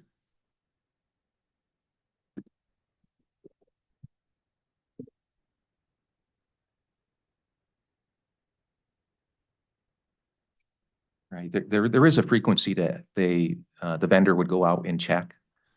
When the invoices are submitted or posted, you know, it does vary. Okay, understood. So, for instance, maybe a vendor would perform six services and invoice those, and then the next invoice might have a different number of services on it. Would that explain the variance in the invoice postings? Yeah, I think that could be a scenario. It could be, did they need to replace, dispose of any material? There is you know, the quality of the material that they put in there to make sure it's performing its function. So they could change that out. Okay, thank you. And my next question might be for similar reasons, but I also noticed that the cost for that service appears to fluctuate, like sometimes as low as a few $100s and then sometimes upwards of $15,000. Would the reason for that fluctuation be similar for the reasons you just gave for the date? Yeah, that's correct. Thank you. Does IRM in this exhibit stand for interim remedial measure? That is correct. And can you explain what that is, what an interim remedial measure is? So an IRM is a remedial action taken prior to a final remedy. Okay. So would IRM material be like the purchase of the materials necessary to take an IRM action? In this instance, the IRM consisted of an impermeable cap that has a certain material that was purchased. So that would be the IRM material. Okay. And looking at page 5, the second line down there, there's an invoice from April 30th, 2021 for Charter Contracting Company for $356,000 and $325.84 for IRM construction. Would that be the same project you just referenced? That is correct. Okay. And you mentioned it. Could you just explain again what was being constructed there? Yeah, so there are a series of sheens that we see coming from the nearline, the shore. And the booms, you know, the major part of the Mill River Pollution Plan is to contain those. The booms do serve a function. We noticed that some sheen was getting more pronounced. And this IRM was put in place to help mitigate that. And as we investigate the site, so we can come up with a comprehensive remedial plan. Thank you. Do you know how long, I mean, based on the testimony earlier, it sounds like an IRM is not a permanent remedy, is that correct? That's correct. Do you know how long this IRM is expected to be in place until a more permanent remedy is implemented? It would be there until we get to the remedial action phase. Just give me a moment to think when we're currently targeting that. I believe, don't quote me, but it's in the 2027, 28, 29 time period. Okay. Currently, our current concept. Okay. And just for the record, you said, don't quote me. You are being transcribed. I think that to me, and that's an estimate, correct? Best. Okay, thank you. Haley and Aldrich, is that an environmental consultant firm? Yes, it is. Okay, and is Fuss and O'Neill an engineering firm? Yes, they are. Okay. On the last page of that exhibit, the very last page, there's a line, three lines from the bottom that says earnings share. It looks like it's a negative number of $675,000. Can you explain what that is? My recollection is that some number of years ago, SCG was in earnings sharing and the authority approved using, I can't recall if it was some or all of that earnings sharing to offset this regulatory deferral. Okay. It sounds like maybe best for a read-in, but could the company just provide the docket number where that decision exists? Certainly. And my recollection is it was a motion. I don't know if we'd need to provide that as a late file. I guess I defer to the authority. I imagine that a decision on a motion that the authority can doesn't need that in the record, but I guess it sounds like Attorney Venora might have a preference. No, I would agree with you. I think that if it's a pure order, I'm not sure it needs to be put into a late filed exhibit, but we could provide the reference to both the date of the order, docket number, et cetera. I agree with that. So we can mark that read in OO, please. Thank you. And We may have that if you're willing to wait just a few seconds. sure.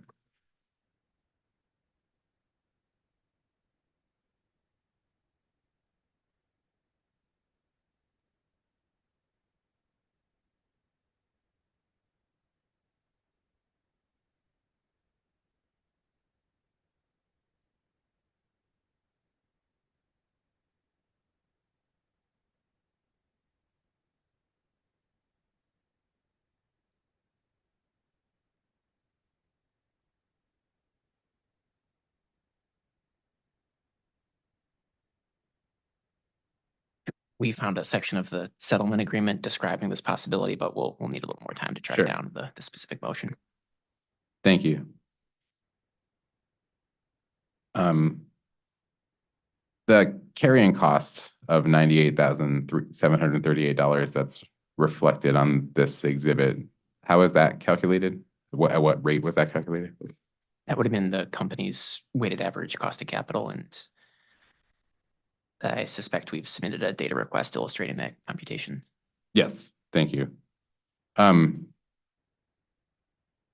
Schedule B6 on in the rate case application shows this deferral as a rate base item, correct?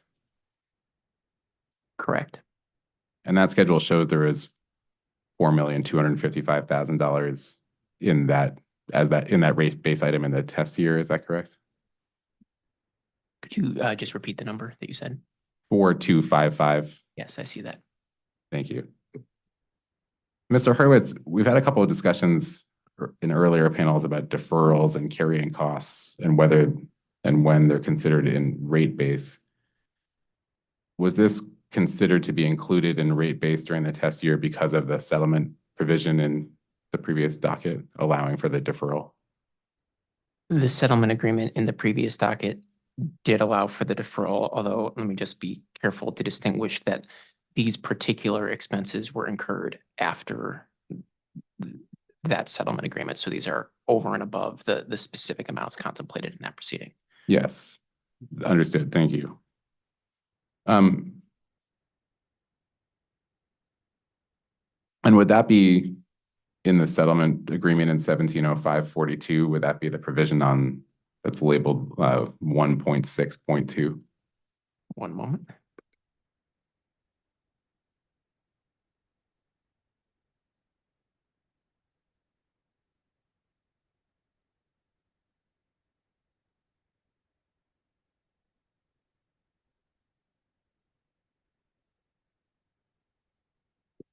Yes, it would. Thank you. And just for clarification, I think this is my last question and probably an easy one. On schedule B6, sorry to bounce you around. The rate year adjustment shown on that schedule, does that just reflect the first year of amortization in a 3-year amortization proposal? That's correct. Thank you. One moment. That was OCC's last question for this panel. Thank you. Okay, so the authority staff does have cross for this panel, estimating approximately 20 minutes. So do we want to go ahead and try to do this, or do you want to take the lunch break? Okay, thank you. Then we'll call up the authority staff, please.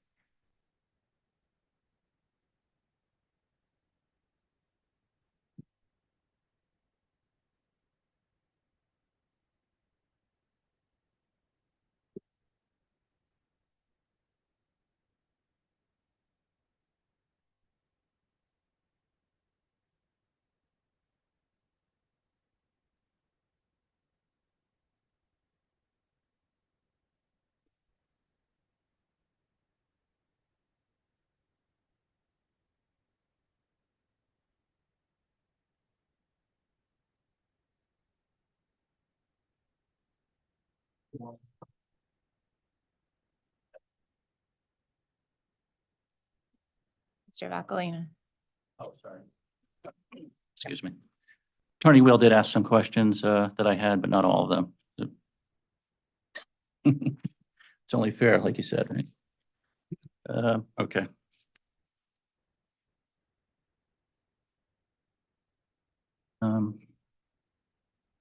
Of some of the basics here. SCG has 3 sites, which it is seeking costs related to environmental remediation, and those are Chapel Street, Pine Street, and 660 Marshall Hill Road. Is that correct? That's correct. Okay. And that's meaning the amounts reflected in Schedule C 3.04 and C 3.23 reflect to those sites and no other sites, correct?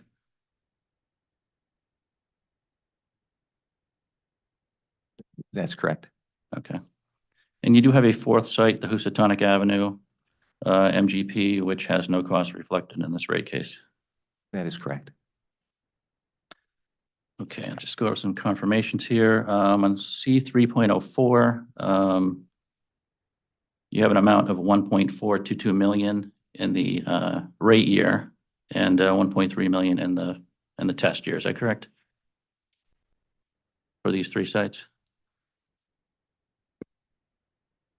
Mr. Vacalina, are you adding together the cost of all 3 sites? Yes. And excluding the deferral, the credit of 826,000 in the historical test year? Correct. I found numbers approximately in line with what you've described. Okay, and the difference between those, the test year and pro forma amounts are simply the company's addition of inflation. Is that correct? Correct. I believe you mentioned earlier, I don't want to put words in your mouth, so I'll ask this question. Is the principle behind adding inflation to those essentially, well, why is that? I'll ask you before I offer an answer.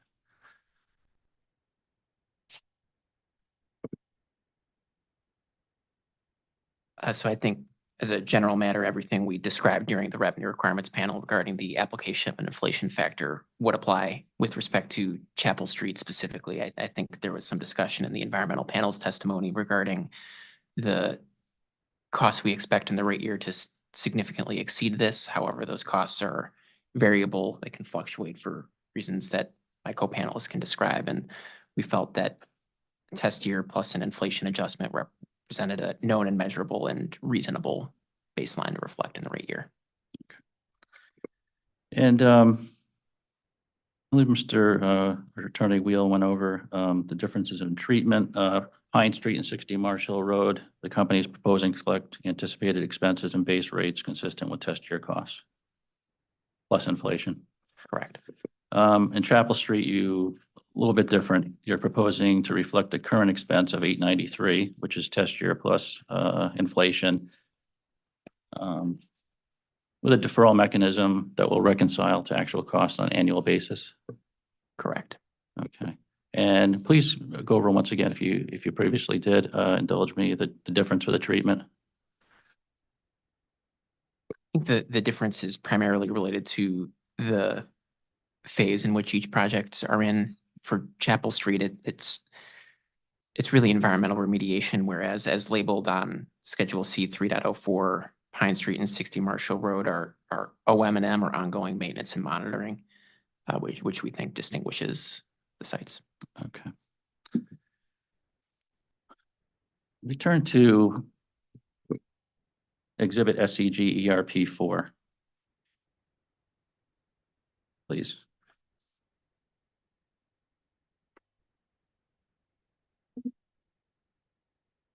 We're there. Okay, thank you. If I look at 2023 expenses here to date, I arrive at approximately $165,000, which is significantly less than the $893,000 the company is looking for in base rates. And what I would like is a late file exhibit, which brings this exhibit up through the end of 2023.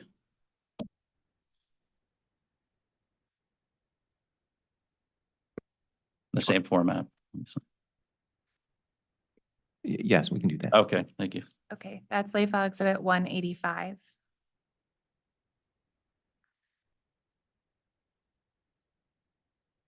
Now, I know this is specific. I believe the reason for this exhibit is specific to the company having a deferral for several years, and that's why you provided this exhibit. That's correct. Okay, so there would not be similar exhibits for test year to present for Pine Street and 60 Marshall Road.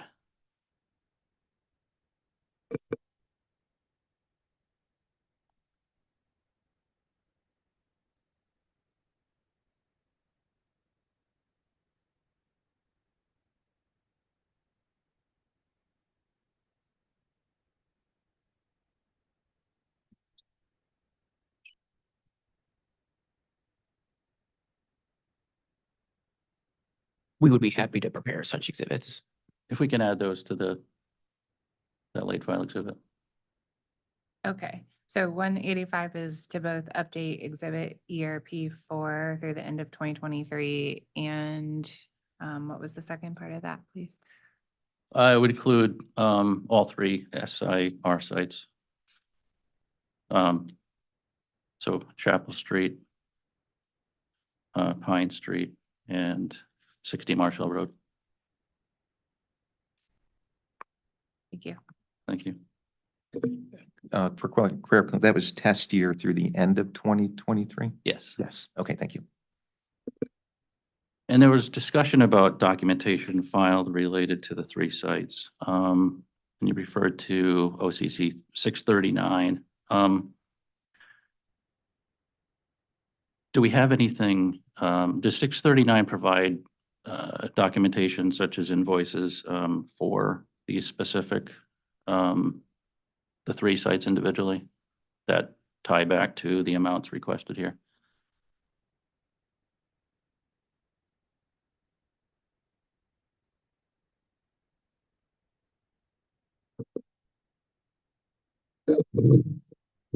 $639 is specific to one invoice on the Chapel Street MGP project. Okay, if I could request a late file exhibit, which would be to have the documentation file for the test year for these three, 2022, which would be the invoices that would be reflected on SCG ERP 4. No problem. Thank you. That's 186.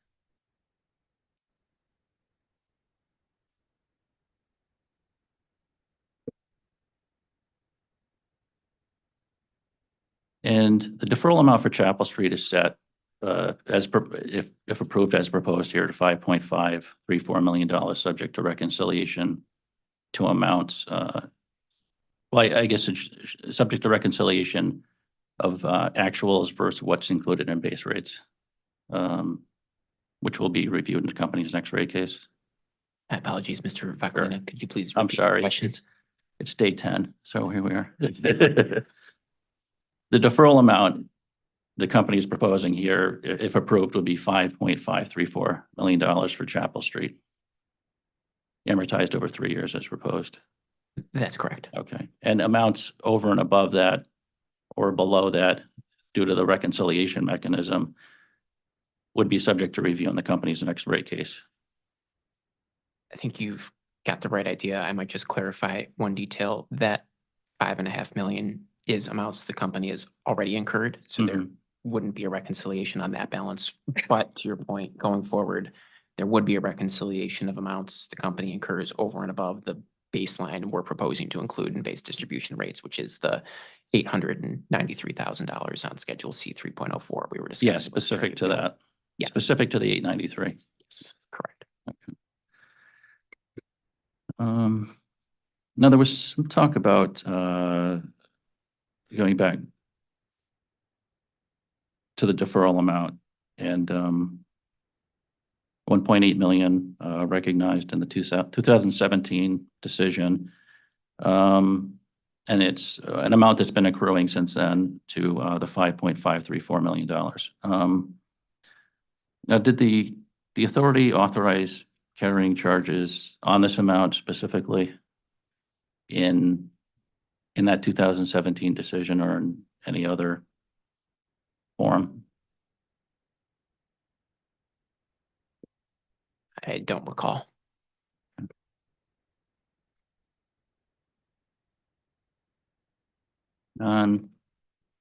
Actually, one moment.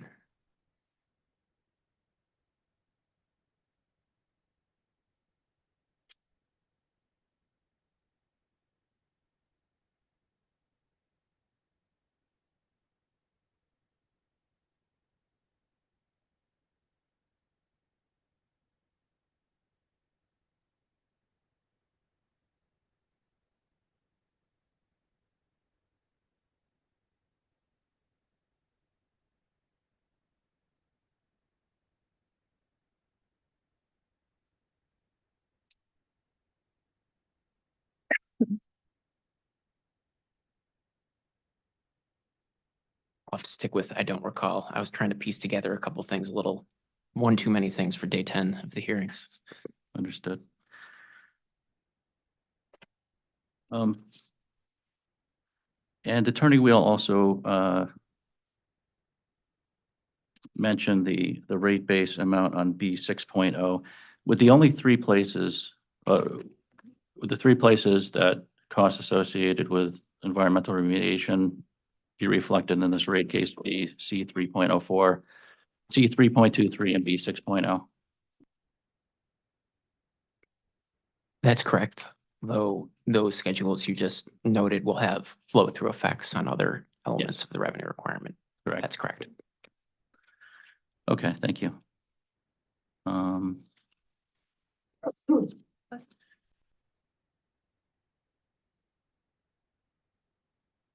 Going back to SCG ERP 4, is there anything in the record for documentation that goes back to the company's, I'll go back to the first invoice of 1/4/2019 forward, that provides any documentation for any of these line items listed here?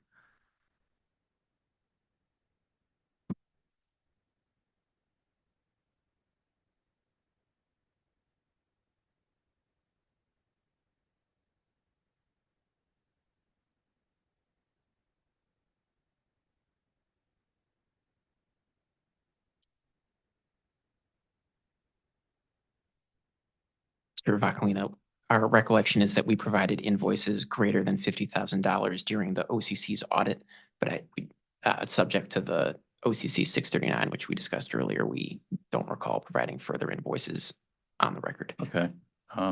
What I'd like to request, similar to the plant and service invoice request, is every fifth invoice on this list be provided. And specific to this, and I understand there may be some overlap with the previous request just for the test year forward. But I think that'll only be relative to Chapel Street, since this exhibit is exclusively Chapel Street. Just to say back to you, your request, you're seeking an invoice supporting every fifth line in Exhibit SCG ERP4. Yes. I understand. Okay. Thank you. One more clarification, and that you mentioned starts January 4th, 2019.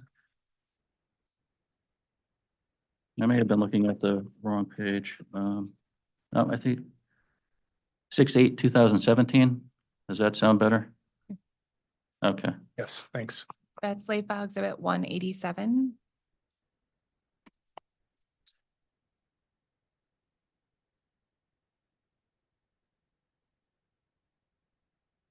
A few questions on going forward costs.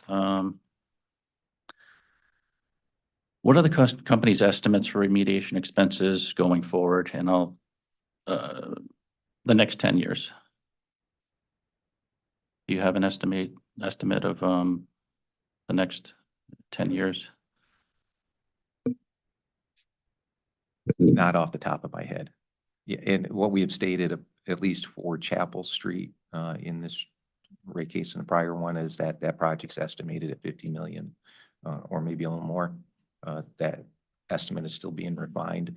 As far as the total in front of me for Pine Street, I don't have at this time. Okay, well, let's see. I'll start with a request for a late file exhibit, and we'll see where we go or where we end up. But an estimate of remediation expenses going forward, and I'll use the 10-year period by site, with a description of the issue and budget, as we mentioned. Well,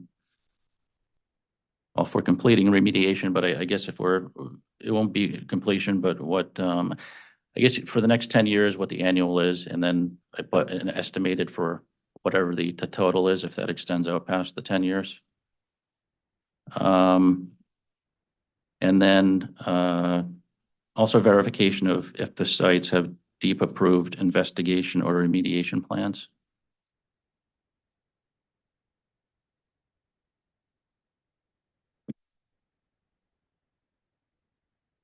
Deep approved, what type of plan? Investigation and or remediation plans.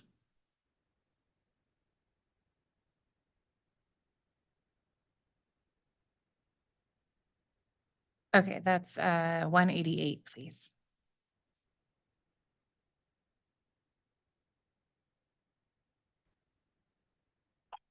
Just for clarification on that, the Chapel Street site, we're in the investigation phase on that, so there's a lot of unknowns that still exist. So we'll have to put together just a list of assumptions as we know today. Understood. It's the best that we can do, and that's, kind of consistent with the current 50 million that we've thrown out there. And in some extent, that'll be the same with Pine Street. We'll lay out a set of assumptions. Think could happen. These things are iterative. Things happen. So, Yeah, just wanted to understood. make sure that it's clear that we don't have a direct remedial path, at least for Chapel Street yet. Yes, we understand that there's some unknowns there. Great, thank you. Thank you. So I'll just add to the late file to delineate any assumptions made in the underlying analysis and mark that 188. Oh, that's the end of my questions. Thank you. Thank you. Attorney Anaweji. Attorney Wright. Thank you. EOE. No questions.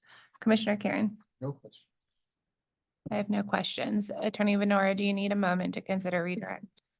Yes, if we could just take 5 minutes. Sure. Thank you.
Attorney Benora? Yes, we have a few questions on redirect, but not too much. Okay.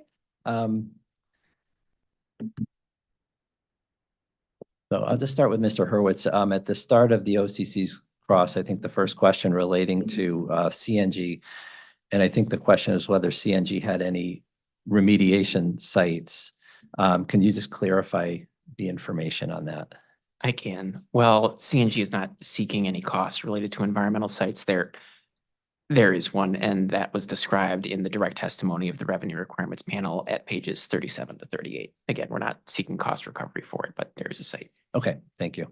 And to Mr. Burgess and Mr. Mullen, I'll pose this question to either of you, whoever is best positioned to answer it. But in relation to the property at 60 Marsh Hill Road, to the best of your knowledge, was the contamination at 60 Marsh Hill Road due to any inactions or actions of the company that deviated from environmental laws or regulations?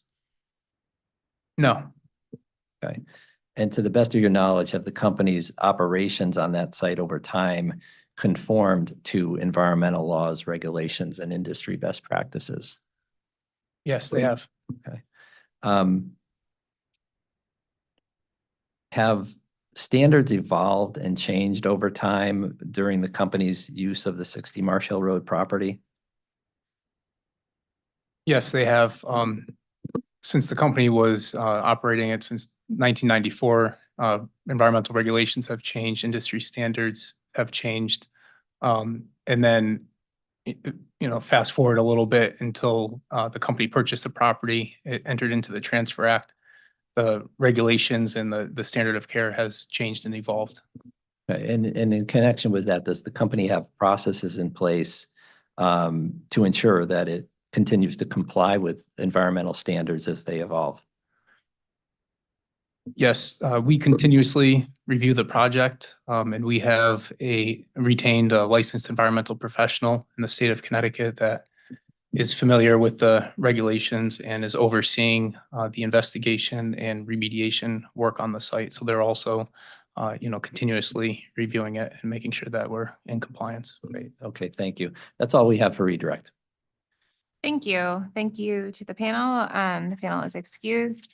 So administrative matters closing for the week. I have 3 read-ins that are open: K, K, M, M, and O, O. So we will revisit those next week. And to confirm, we are not having a hearing day on Monday, but on Tuesday morning, we will begin on page 37 of the agenda with the CNG rate design and cost of service panel. Noting that Mr. Alice, the company's witness, can hopefully be available by 1 p.m. Tuesday. I don't see us starting before then, but we will go from the rate design panel into the depreciation panel on Tuesday and hopefully wrap Wednesday. Okay. Sounds good. Anything further, Attorney Wheel? No, I just wanted to confirm, I think I already said this, I couldn't remember how firm I was, but confirming OCC does have cross for rate design, but I think as we discussed before, it'll be around the same amount as CIEC has waived, so shouldn't make much of an adjustment to the schedule. Yes, thank you. I did note that. Anything further from any party or intervener? I see Attorney White. Verification, we will ask for rate design with. Okay. So we definitely won't get to Mr. Alice before 1, so everything should be fine. Okay. All right, if there's nothing further, we'll wish everyone a good afternoon and good weekend, and we will see everyone back Tuesday at 10 a.m. Thank you. Thank you. Okay. Good weekend.